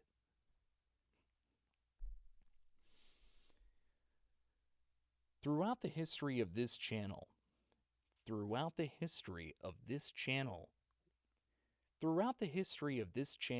we've been through many formats.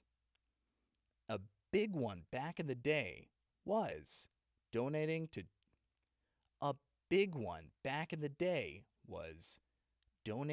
to Twitch streamers.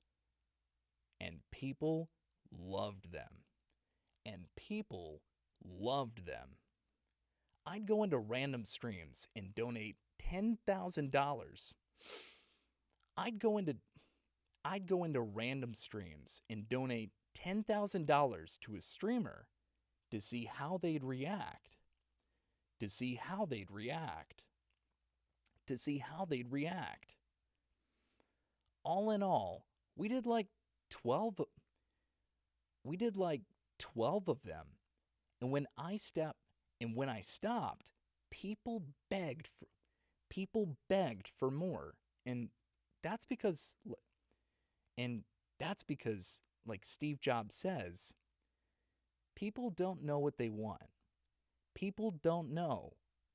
People don't know what they want. The viewer may think they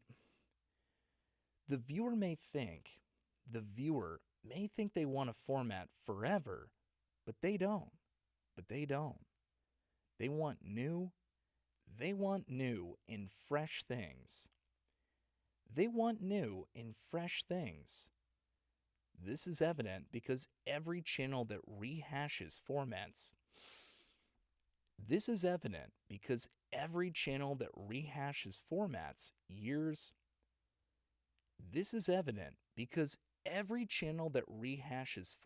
for years always dies.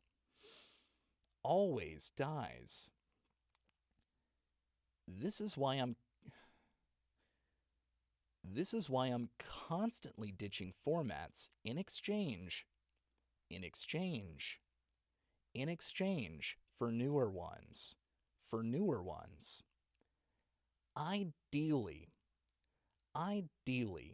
2 videos from the same format are not back to back.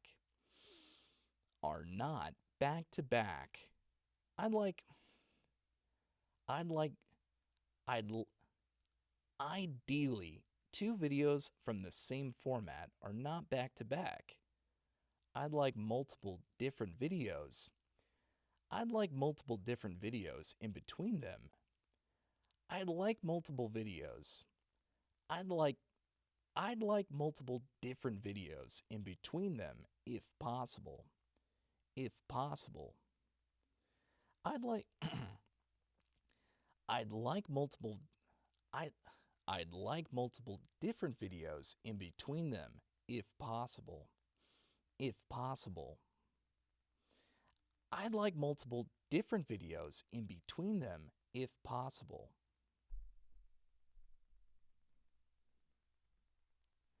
All right, we're at who is our audience?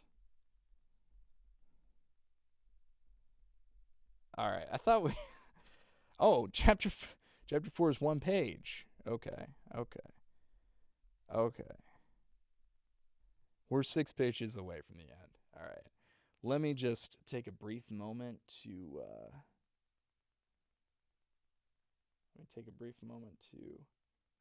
turn off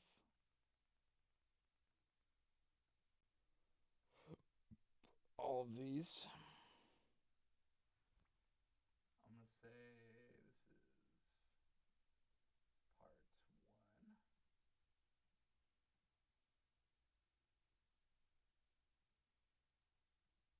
Bounce, uncompressed wave.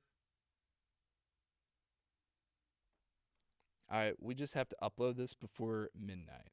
So that's what I'm doing now. Chapter 3, part 1, wave bounce.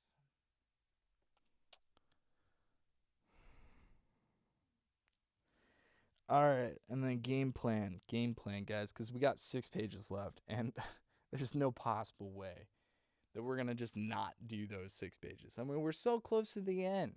And by the time that was it going to be like 12:30, 12:40 by the end of it? Like, it's not going to be that long. So I'm just going to see it through.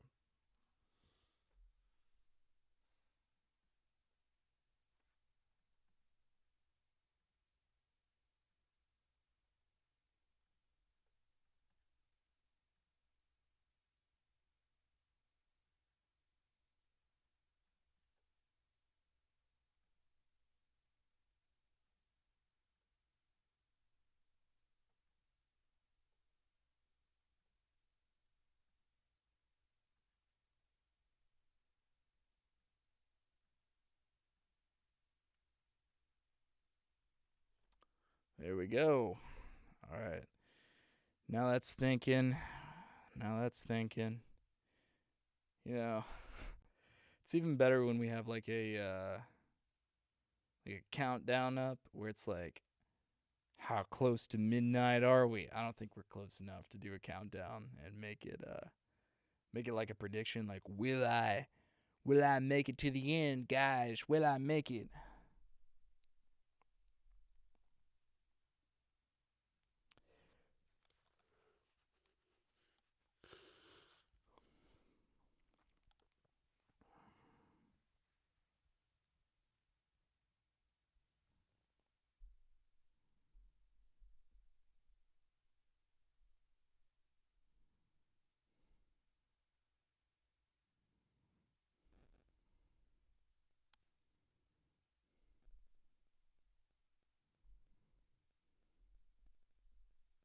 I'm just like looking through the remaining portion here. Yo. Okay, it says the transcription's completed.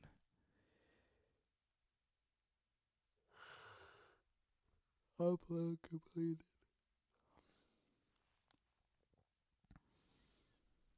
Is this just like not gonna... Is this just not gonna transcribe? We might be cutting it close. Oh, we're 50%. No, we'll make it. We'll totally make it.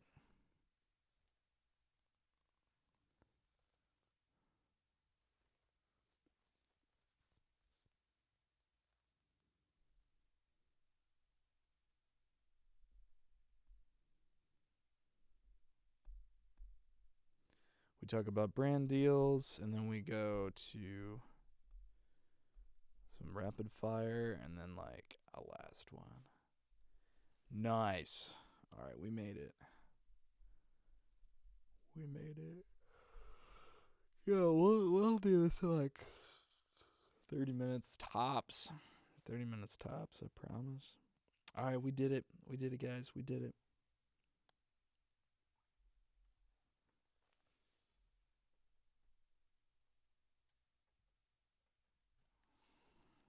All right, guys. Back in the lab again, yo. Back in the lab again. So, I'm gonna go get a drink real quick because my voice always goes quickly during these sessions. So I'm gonna go ahead and top this off real fast, and I'll be back, and then we'll finish up this project, and then we'll I think we'll edit this weekend. And then we'll just have the Libertarian book if they still want me to make it. So we'll just be blazing through these, guys. We'll just be blazing it up. All right, love you guys. I'll be right back.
Don't mix pink salt with lemon and 2 other ingredients if you don't want to donate your entire wardrobe in less than a week. Don't believe me? Give me 60 seconds to explain. This is the pink salt trick that took me from 179 to 126 in 2 weeks. Or better yet, the $2 natural version of Zepbound. Let me show you how easy it is to make this new natural Zepbound recipe that's going viral on social media with over 21 million views among the women who want to go from extra, extra large to medium. Many of you missed the day I shared this on TV and keep asking me about the natural Zepbound pink salt recipe. So I'm going to explain it now. You all know Casey, right? She was one of the first to try it, and now, 22 days later, she's world famous for developing this morning trick that activates the fat burning mode automatically. It's 100% natural, with no side effects. But be careful. A 56-year-old woman, mother of 3 kids, drank too much and had to stop because she ran out of clothes to wear. And the best part? She ate pizza and hot chocolate every day. Sounds crazy, right? I thought so too, until I saw research confirming that this trick is 11 times more effective than Ozemp and Munch.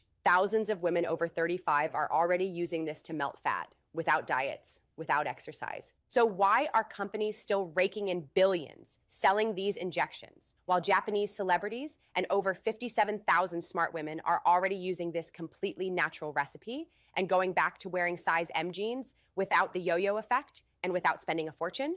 Regardless of genetics, if you've had a baby recently, or if you need to go from extra, extra large to medium before summer. So, if you're watching this now, consider yourself very lucky. And if you also want to learn this recipe, I've left it right below this video. In just 30 seconds, you'll see how incredibly simple and easy it is. Casey's viral video has already reached 24 million views, and women around the world had to pay $147 just to watch. But today seems to be your lucky day. I'm getting a lot of questions about how to make this natural Zepbound. So instead of explaining, I decided to simply share the exact same video from Casey that I showed on the show. It helped thousands of women do it at home and guides you step by step. Just click the Learn More button below to watch. I'm doing this because I know what it's like to hide under loose clothes because of your arms and feel everything jiggling down there. And as a single mom of 2 kids, I barely have time to breathe. So I decided to try this Japanese pink salt trick to shrink a few sizes faster, but I didn't expect these results. To give you an idea, I lost 3 pant sizes in just 1 month. My mom cried when she saw me walk in wearing a tight-fitting size M dress. And to be honest, I thought I was going to be stuck in double extra large forever. But this pink salt trick, the same one that works just like those expensive Zepbound pens, gave me back a body I love. And now you can too. If you click the button below and the video is still live, you'll see exactly how to prepare this homemade recipe at home, which made my numbers on the scale drop in a simple, natural, and safe way. With the belly fat disappearing, love handles saying goodbye, even making my high school jeans fit again effortlessly. And my friends, even those who had joked about my weight, pay attention in the first 30 seconds. That's when everything makes sense. And shortly after, she teaches you the recipe step by step and how to use it to melt 3 kilos in the next 24 hours. The video also reveals the 3 simple ingredients hiding at the back of your fridge that can make your metabolism take off like a SpaceX rocket and keep the yo-yo effect away forever. And the healthy villain that's secretly making the scale go up while you sleep. You'll be shocked when you find out what it is. It's already reached 21 million views, so if you're wondering why everyone is talking about this, just click the button and watch while it's still online.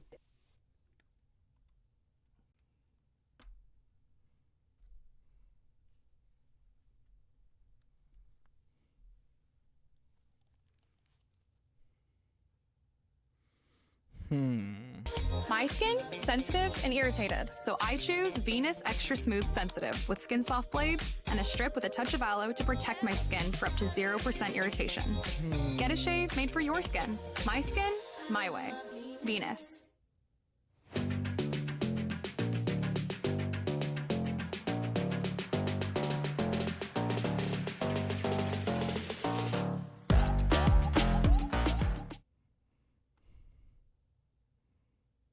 See, what I don't understand is like when I have to put that music as a browser underneath everything.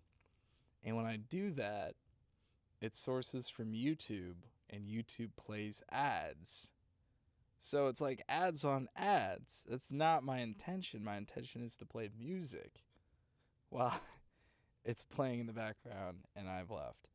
I don't want to play additional ads for people, so I'm so curious how I can do that without initiating an advertisement. So if you guys have any suggestions, I'm going to look into it myself, obviously, but that's frustrating. That's frustrating. All right, let's see. Where were we? Where were we? Where were you, Ronald Weasley? All right. So we'll turn that back on. Actually, off.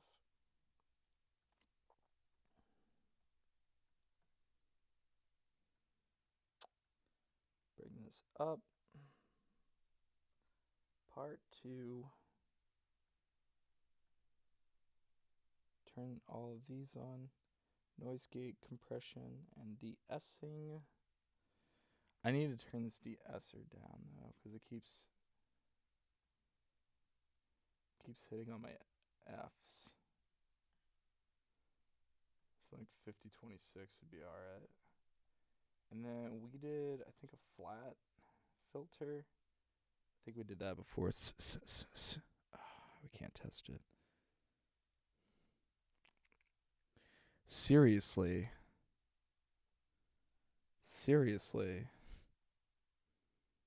Oh, maybe I have to turn this on. Okay. And then de-esser. Oh, you guys can't even see it. How can you guys not see it? It's right in the middle. Or is that lagging?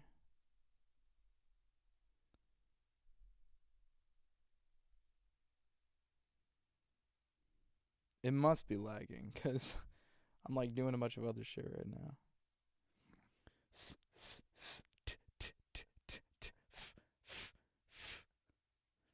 Yeah, I think the threshold is turned way up. Oh, actually, no, never mind. There we go.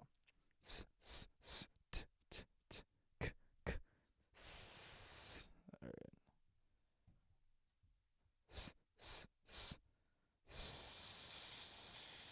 Seriously?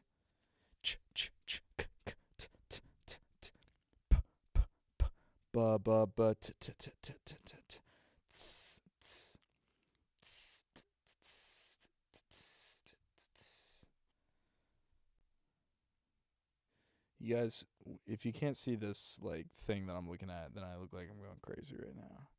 And I keep looking back over here to see if like you guys can actually see it. I don't think you guys can actually.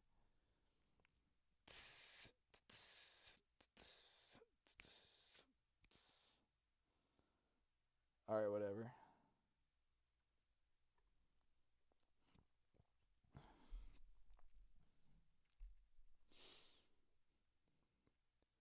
Who is our audience? Who is our audience? Who is our audience?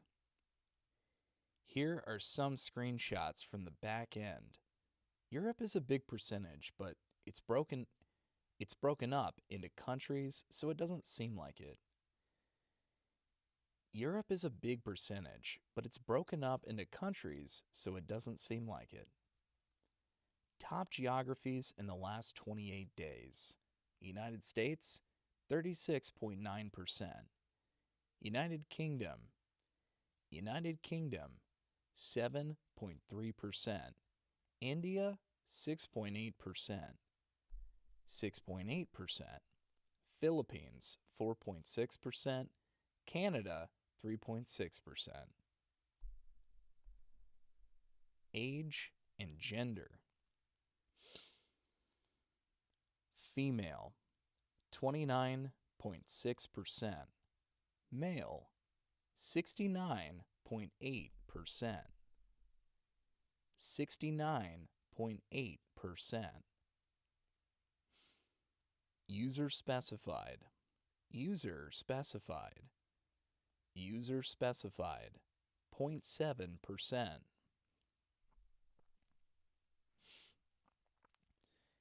13 to 17 years, 8.3%. 13 to 17 years, 8.3%. 18 to 24 years, 33.4%. 25 to 34, 20.6%.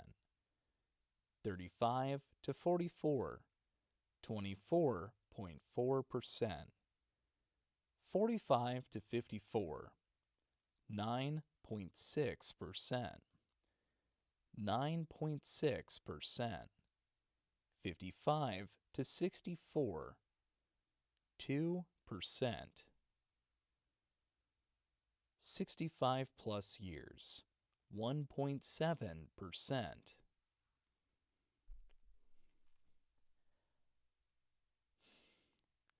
Our content is consumed by everyone at this point. Our content is consumed by everyone at this point. Kids watch the videos with their mom, and even our female viewership is only 30%. Kids watch the videos with their mom, even though our female viewership is only 30%. That's still nine-figure views a month. That's still 9-figure views a month from women. That's still 9-figure views a month from women, and it's worldwide. And it's worldwide.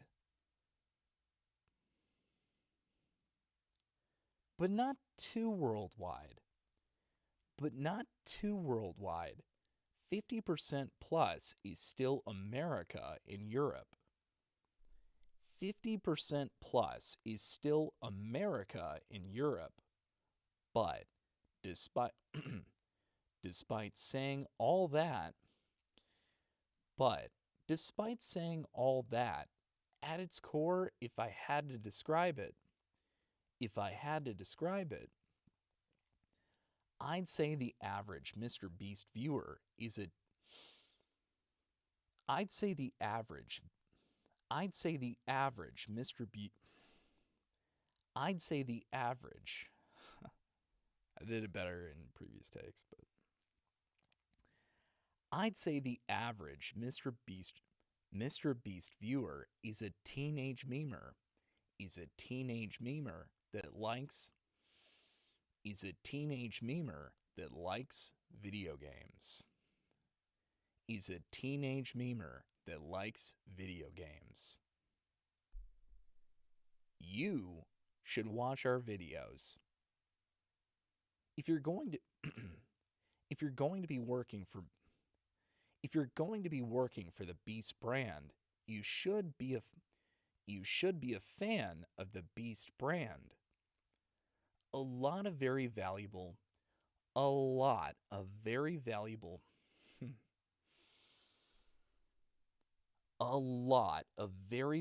knowledge comes with watching vast amounts of our videos. I feel silly for having to write this. But all the time I talk to new people here that have seen, like,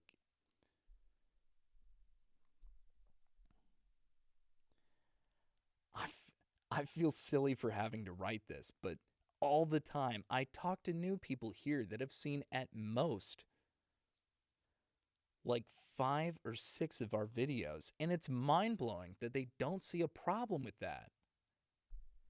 And it's mind-blowing that they don't see a problem with that. As I said earlier, I'd love for you to watch all the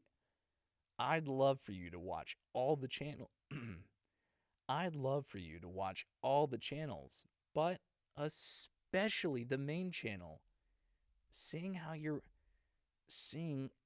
working on it.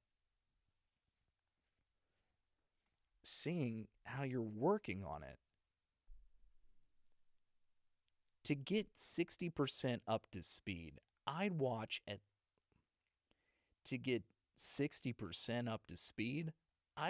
our last 50-ish videos. I'd watch our last I'd watch our last 50-ish videos.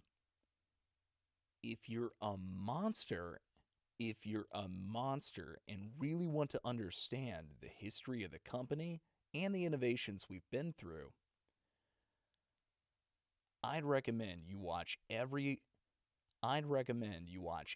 video back to back. I'd recommend you watch every video back until you hit the 100. I'd recommend you watch every video back until you hit the 10 million subscribers. The 10 million subscriber special.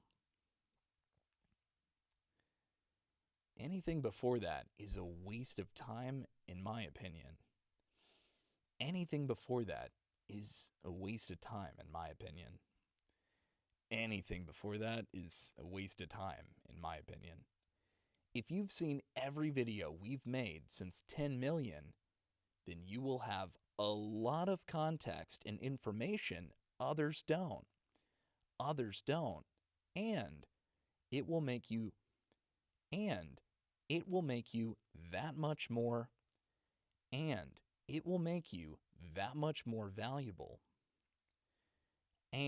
it will make you that much more valuable. Brand deals are content. If you've watched a lot of YouTube, you'll probably notice when someone does a brand deal and it sounds boring. If you watch a lot of YouTube, you'll probably notice that when someone does a brand deal, it's boring and sounds like they're reading a script. Okay. If you watch a lot of YouTube, you'll probably notice that when someone does a brand deal, it's boring. It's boring, and they sound like they're reading a script. We take a different approach to brand deals. We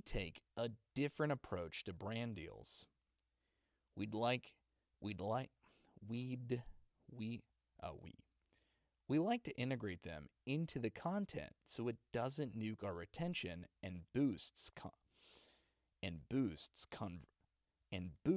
conversion. Remember that I told you we could see the exact moment. When viewers click off our videos. Here is a retention chart for when we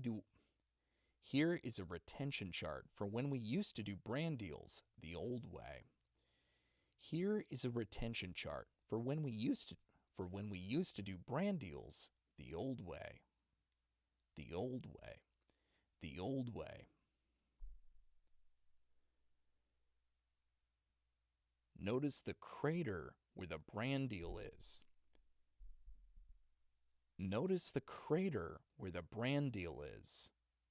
That means people skipped it, and also clicked off the video.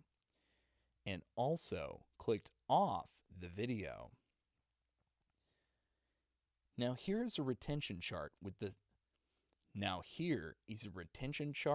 a new style brand deal. In it.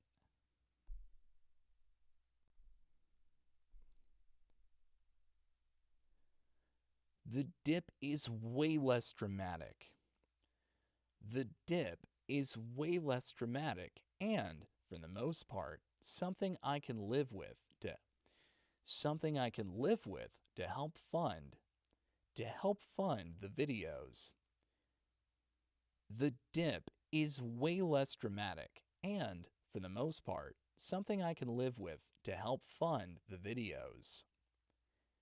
Brand deals are content, and when treated as such, boosts retention. We need to make them entertaining.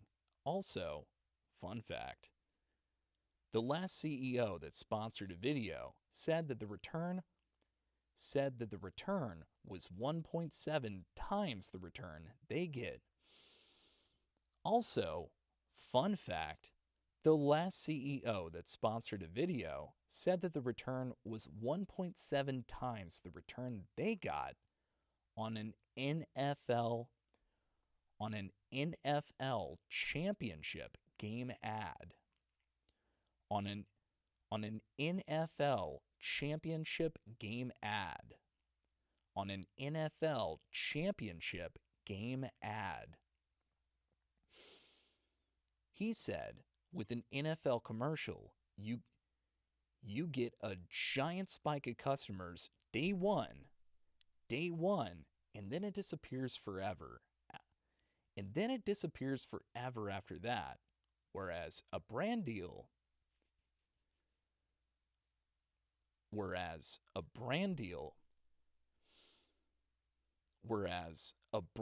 with us, you get a huge spike for a few days. Then it settles down. Then a respike when we upload again, because after they watch the next video, they go back and watch the video before it. And even after that, our videos typically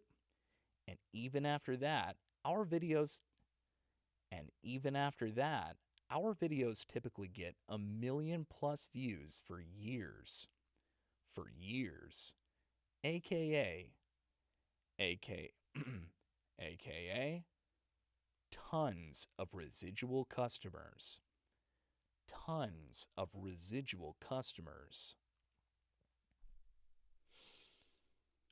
Understand culture. What you consume on social media when you watch YouTube, TV, the games you play, etc., are what I like to call your information.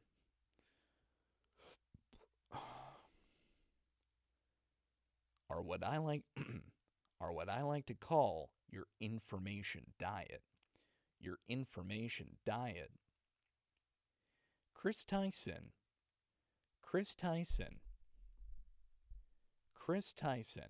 our first subscriber, and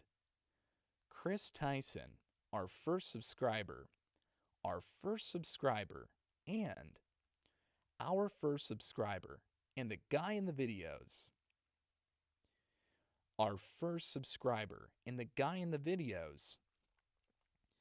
Is a wonderful example of an information diet being used to perfection. The dude is funny as fuck. I've never met anyone in my entire life that can make people laugh like he can. And I never understood why he was so good at it until I lived with him for a few years.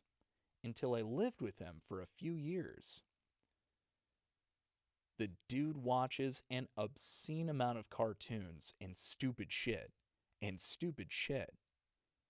His eyeballs exist to inhale copious amounts of just goofy, dumb, and brain-numbing content. And as a result, he can quote almost any line from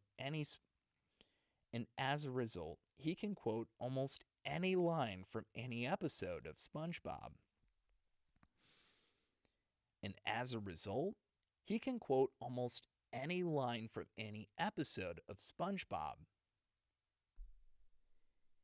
He's able to draw so much stupid shit from his head as inspiration.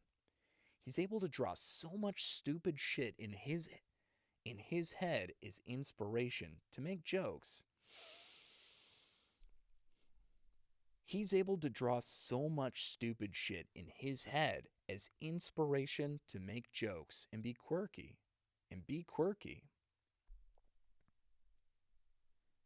As a result, he is fucking hilarious. As a result, he is fucking hilarious. But let's imagine a different Chris. Let's say, instead of cartoons and stupid shit, his information diet was stocks and investing advice. And for 5 years, that's all he consumed. Do you think he'd be just as funny? Do you think he'd be just as funny as he currently is? No. He, in my opinion, wouldn't even be 20% as funny. He, in my opinion, wouldn't even be 20% as funny. If you're a writer or director, you really need to monitor and perfect your information diet.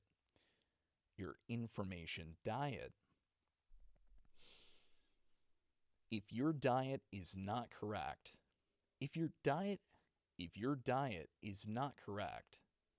you won't have a good pulse on the culture. You won't have a good pulse on the culture. You won't have a good pulse on the culture. You won't have a good pulse on culture. I don't want you to be a Chris. In fact, I think it would probably do you harm. Talent needs to inhale cartoons. Talent needs to inhale cartoons so they can be funny. Writers need to inhale inspiration. Let's say there is a purple fruit in the middle of Australia. That, when eaten, makes you 2 feet taller. Let's say there is a purple fruit in the middle of Australia that when eaten makes you 2 feet taller. That when eaten makes you 2 feet taller. If it truly did exist, you wouldn't have known about. If it truly did exist, you wouldn't have known about that until just right now.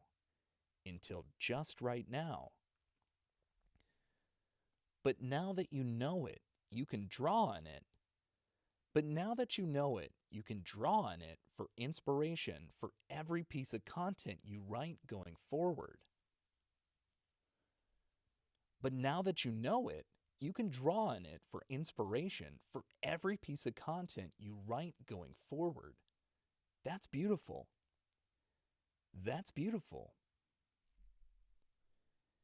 It can now sit in the back of your mind, waiting for that one video where it's needed. It might take 10 videos, or even 100, or even 100. It might take 10 videos, or even 100, but eventually, you'll be brainstorming a bit and think of the right one to use. And think of the right one to use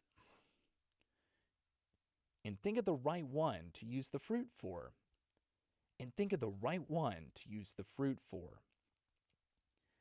Apply this to everything on the fucking planet. You can't get inspired by things you don't know exist. So, how do you... You can't get inspired by things you don't know exist. How do you learn more about what's out there in the world?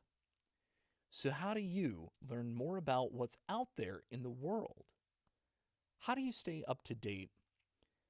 How do you stay up to date on the latest memes? How do you How do you know what's going on with celebrities? What's trending on YouTube? What other creators are doing? What other creators are doing? What's popping on TikTok? What's popping on TikTok? Your information diet. Your information diet. Consume things on a daily basis that will help you write better content. Consume things on a daily basis that help you write better content. It's okay for boys. It's okay for the boys to be childish. If talent wants to draw a dick on the whiteboard, if talent wants to draw a dick on the whiteboard in the video or do something stupid, let them. Assuming they know all the risks and aren't missing context on why it's not safe. People like when we are in our natural element of stupidity. Really, do everything you can to empower the boys when filming and help them make better content. Help them be idiots. We don't fake things. We don't fake things. Make sure to prep contestants and try to create an environment where they feel comfortable talking.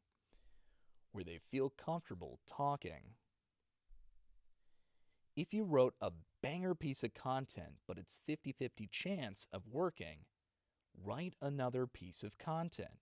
Content is unlimited. Don't be lazy. Run your content by as many people as possible for inspiration.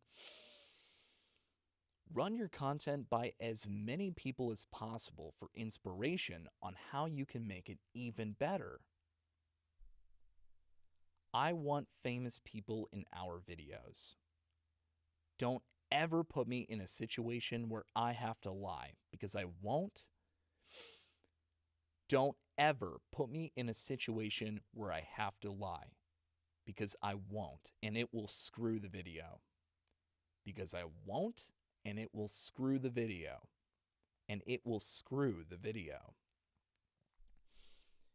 No dull moments. No dull moments in videos. You can't fake intensity. In videos. The video endings must always be the video endings must always be abrupt to protect retention. This isn't really a creative thing, but in general, when on set, be attentive and engaged. This isn't really a creative thing, but in general, when on set, be attentive and engaged. Filming days are stressful enough. Be useful, please.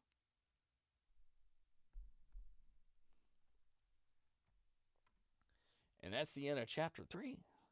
That is the end of chapter 3.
feel like that episode of fucking Breaking Bad.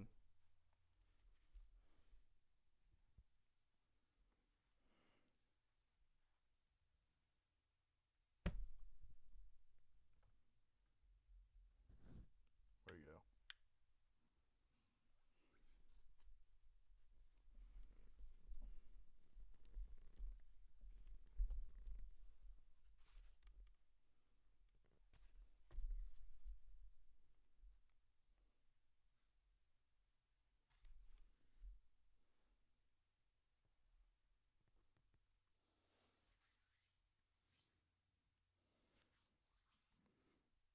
Okay.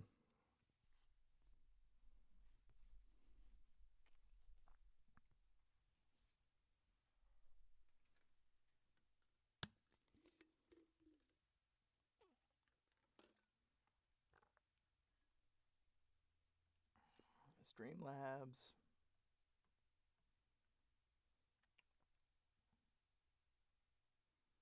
Where you at? Just like full my, just, wait, does that have my, okay, it doesn't. I was like, I wonder if I just like full on showed my stream key. That would be pretty sad, to be honest.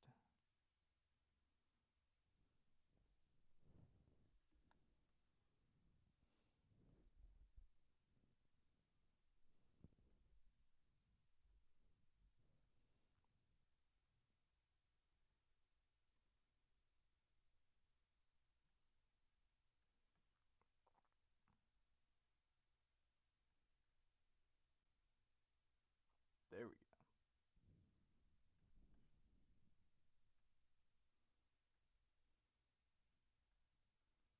go. Audio project. Browse file. Browse the file. Browsing. You guys, we got one page left. Check it out.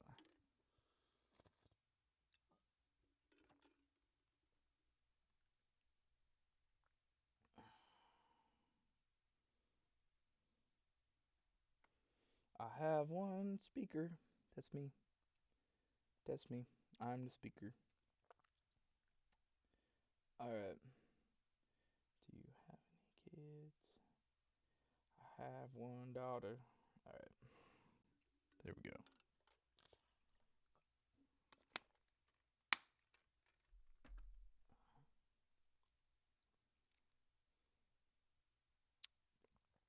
Alright, let's get it.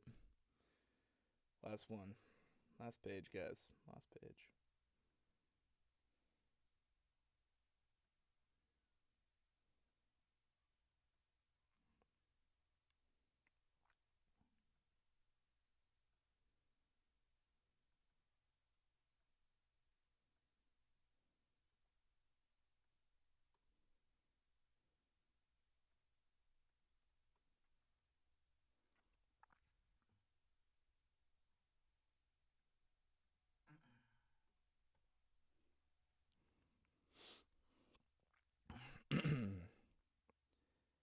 Chapter 4. Check, check. All right. Chapter 4. Your career. If you've made it... If you've made it this far, you are probably at least semi-interested in this being your career.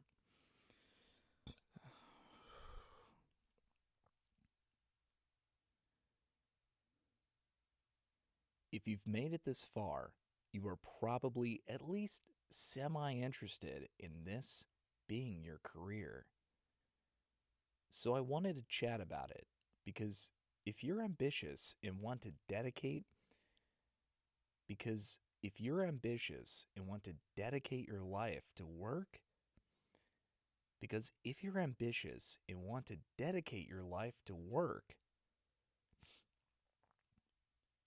because if you're ambitious and want to dedicate your life to work, you picked the best company in America. You picked the best company in America to do it at. I really don't care to hoard. I really don't care to hoard I really don't care to hoard a bunch of money, and I deeply believe in rewarding the people that help this business get to where it needs to be. But before I get into that, let's talk about future.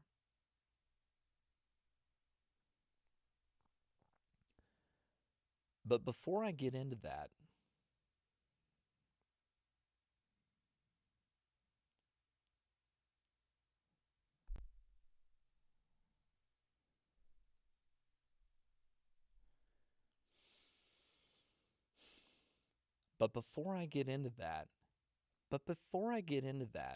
let's talk about the future.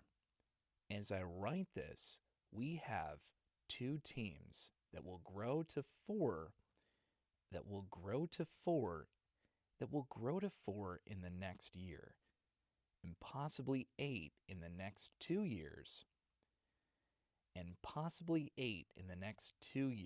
But I can't talk about that. Because James will kill me.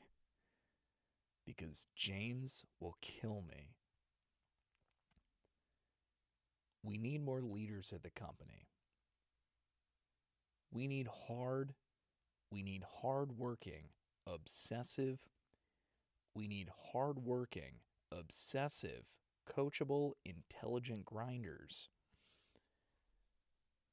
We need hard-working, obsessive, coachable, intelligent grinders that can step up and take some of these leadership spots over the next 2 years.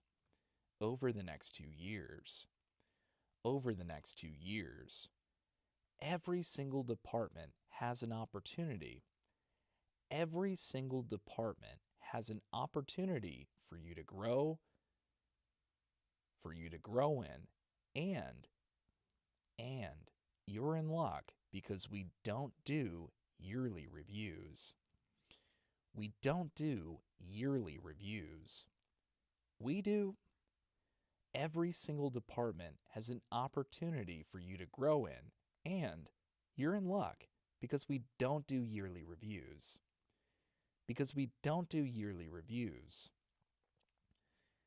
We do whenever the fuck you want reviews. We do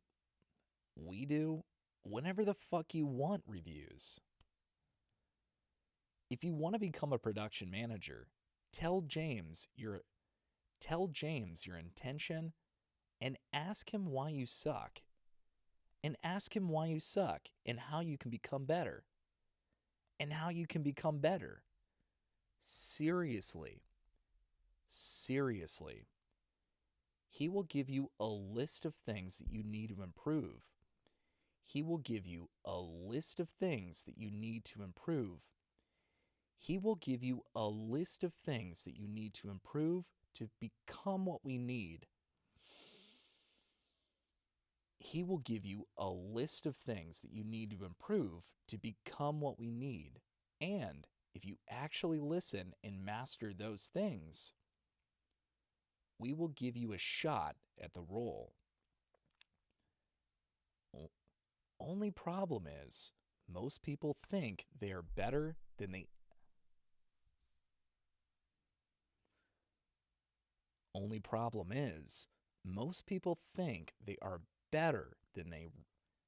really are,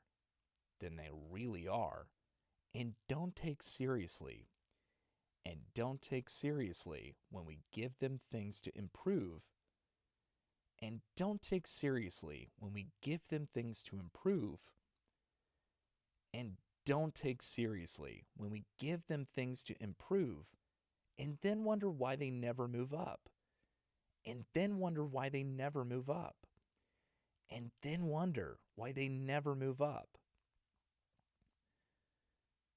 This isn't a bureaucratic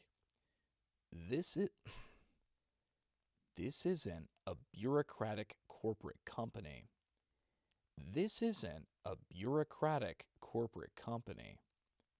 You don't have to do something for 5 years to give it. You don't have to do something for 5 years to get a promotion. I hate the word promotion. I hate the word promotion. The more responsibility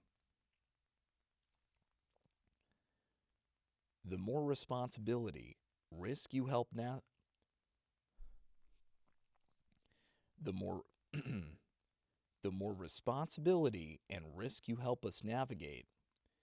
The more responsibility, risk you help us navigate, and overall bullshit you deal with,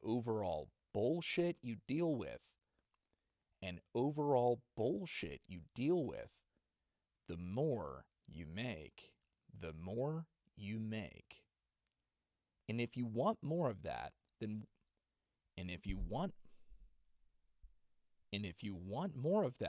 we will gladly help train you. And if you want more of that, we will gladly help train. We will gladly help train you. We will gladly help train you to receive it. There is infinite room for you to grow here. This isn't a stepping stone. This is your final destination.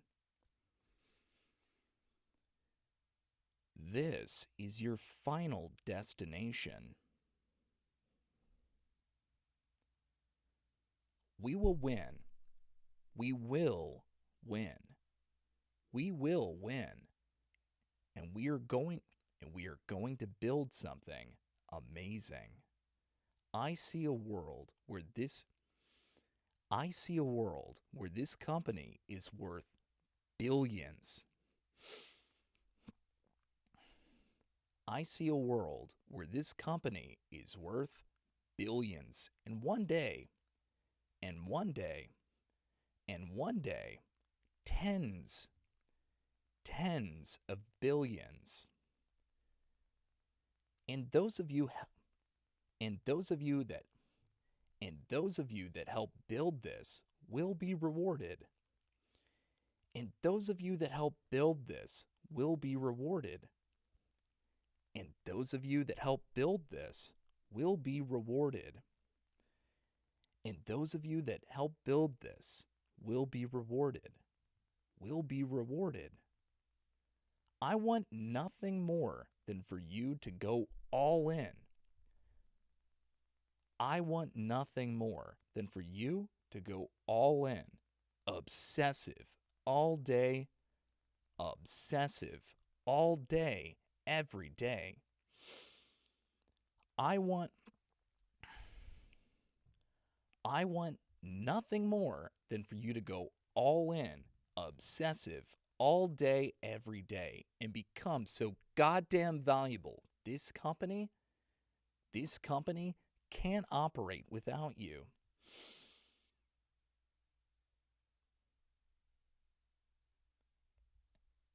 This company can't operate without you. And become so goddamn valuable. This company can't operate without you. Can't operate. Can't. And become so goddamn valuable. This company can't operate without you. And in return for becoming so valuable,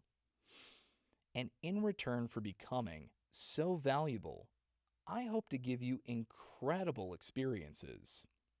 A fun place to work, and of course,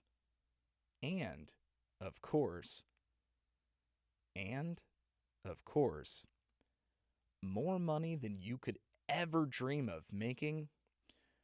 More money than you could ever dream of making at any other company. Now,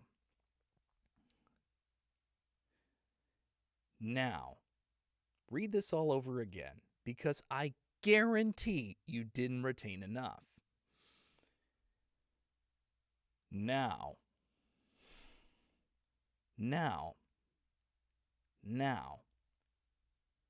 read this all over again, because I guarantee you didn't retain enough.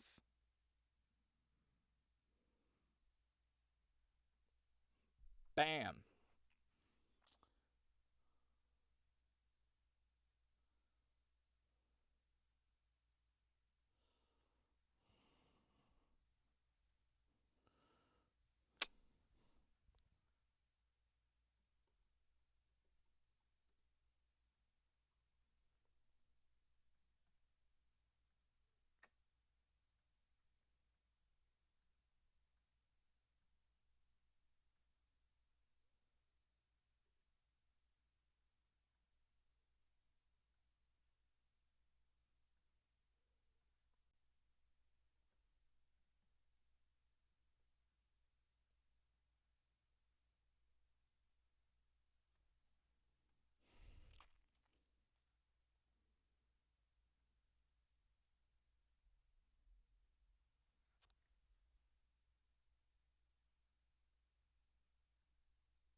Bam.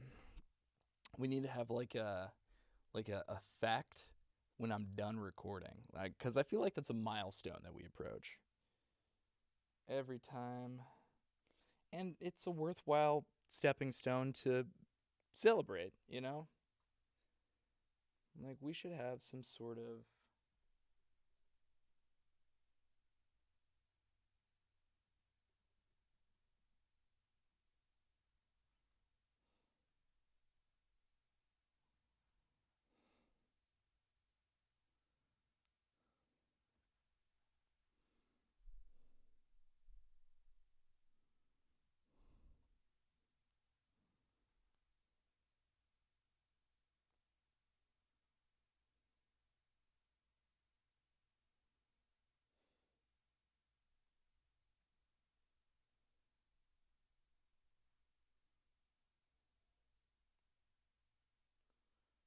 the same father. I have one daughter. Yeah, see, I don't know why this doesn't. Same father.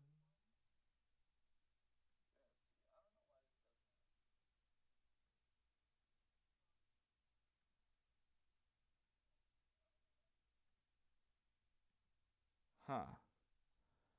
Yeah, I don't know why that doesn't play.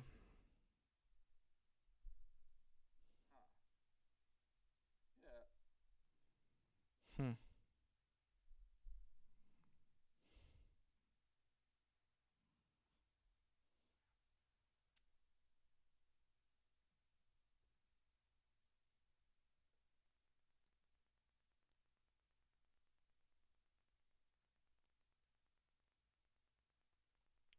Like, I can play from the browser function.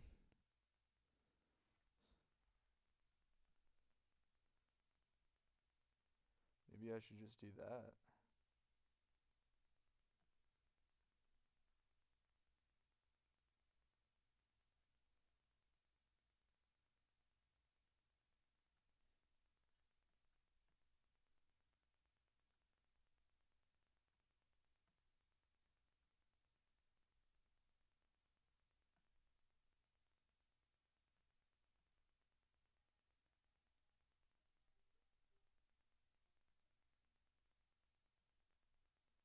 We'll play this video for celebration.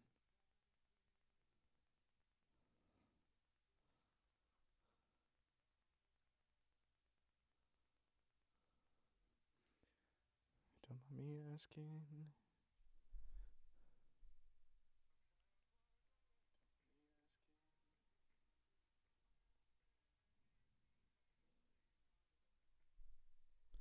Huh.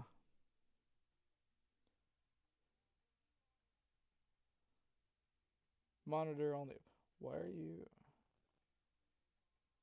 monitor? I don't understand.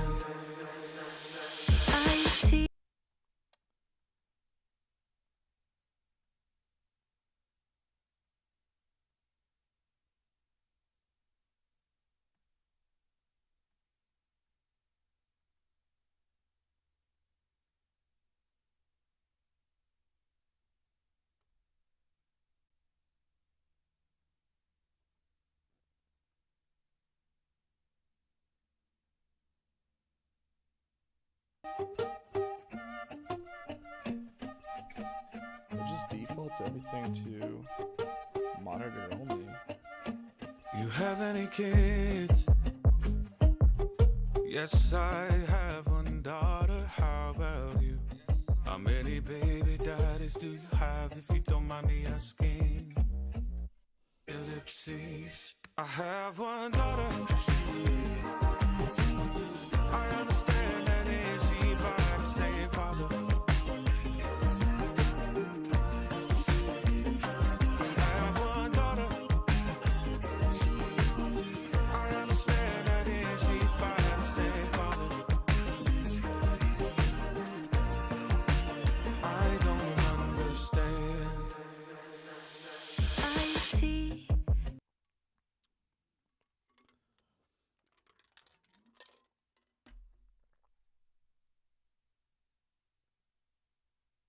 Okay. See, I don't know why that was so hard. And why it won't pick up on the browser extension.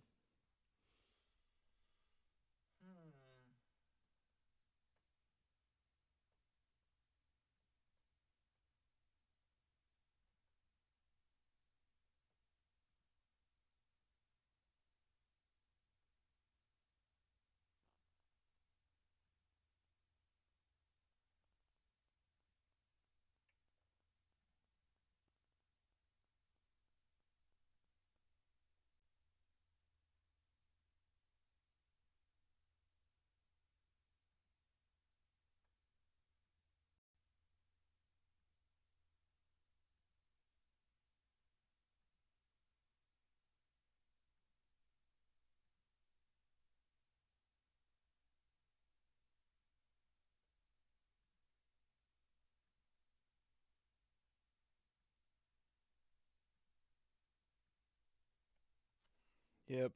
I don't know.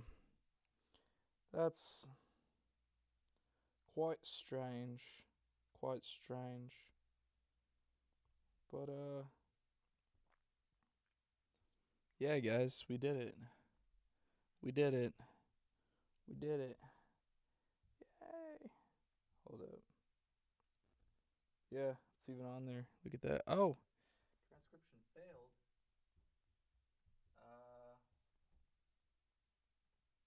Why did you fail?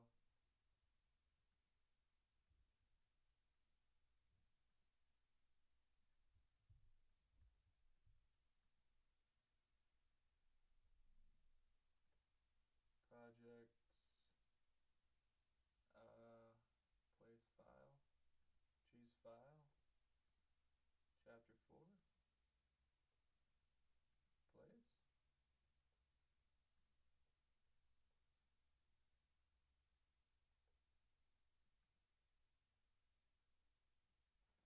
Huh.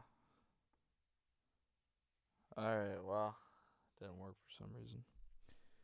We'll keep trying. We'll keep trying.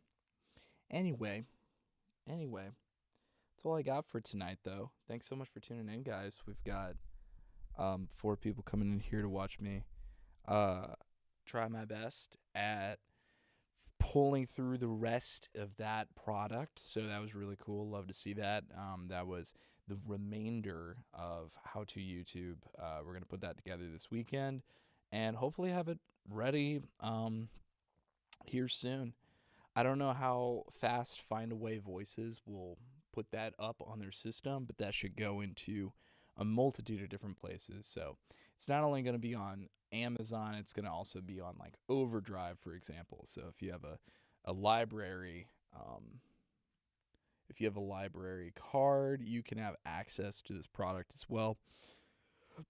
I think it's on like most platforms too, which would be really nice. I can set the price on different platforms, and I'm going to make it like as cheap as I can make it, basically, so that everyone can have the most amount of access.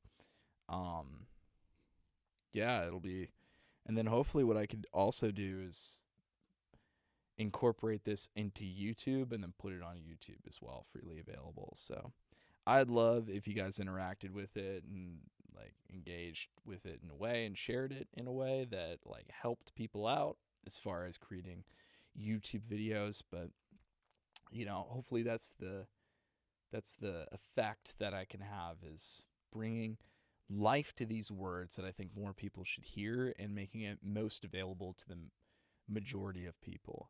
I think with some of the language I have to put like 18 plus or whatever on there. I'm not really sure. I'll see how low I can make it on that, but I might have to make it 18 plus. Apart from that though, that's all I got. Glad I was able to pull this together the last minute here. We're 3 hours into this stream. So it seems like we did a tremendous amount of work. So thank you so much, guys. Lila, shout out to you. Thank you so much for cheering me on. I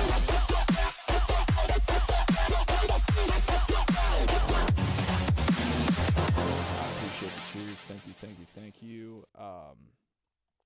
Thank you so much, Lima Bean, for the follow. Thank you, Kiki Yun, for the follow.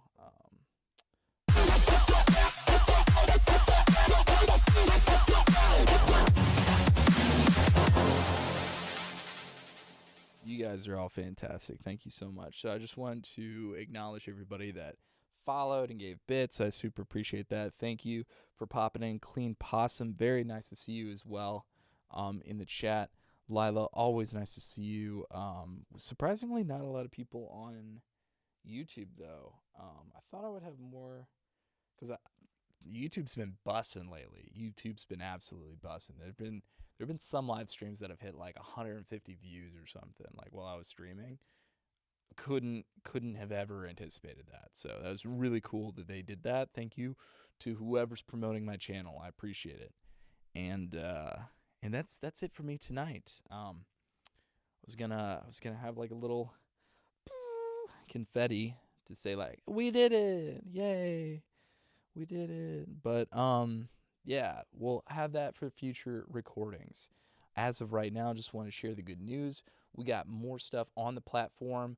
We even have a book taken off of the platform. Crazy, I know, but hopefully we're going to get that on a different platform and still have it available for people for library usage as well, yada yada. So love you guys. I'll see you on the next one, and I'm going to bring it to a BRB screen. So I'll see you,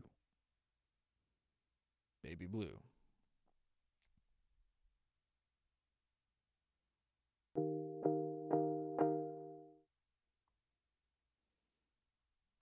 Luna, before you go, could we all sing a song together? Oh, yes. We still have time for a song. Well, you know my favorite song, Bear. Would you like to sing it? Oh, yes, we'd love to. Yes, sí, me gustaría mucho. Hey, this was really fun. We hope you liked it too. Seems like we've just begun When suddenly we're through. Goodbye, goodbye, good friends, goodbye. 'Cause now it's time to go. Don't be hating. I grew up on this. But hey, I say, well, that's okay. 'Cause we'll see you very soon, I know. Very soon I know. Oh, when we have to go away. It's kind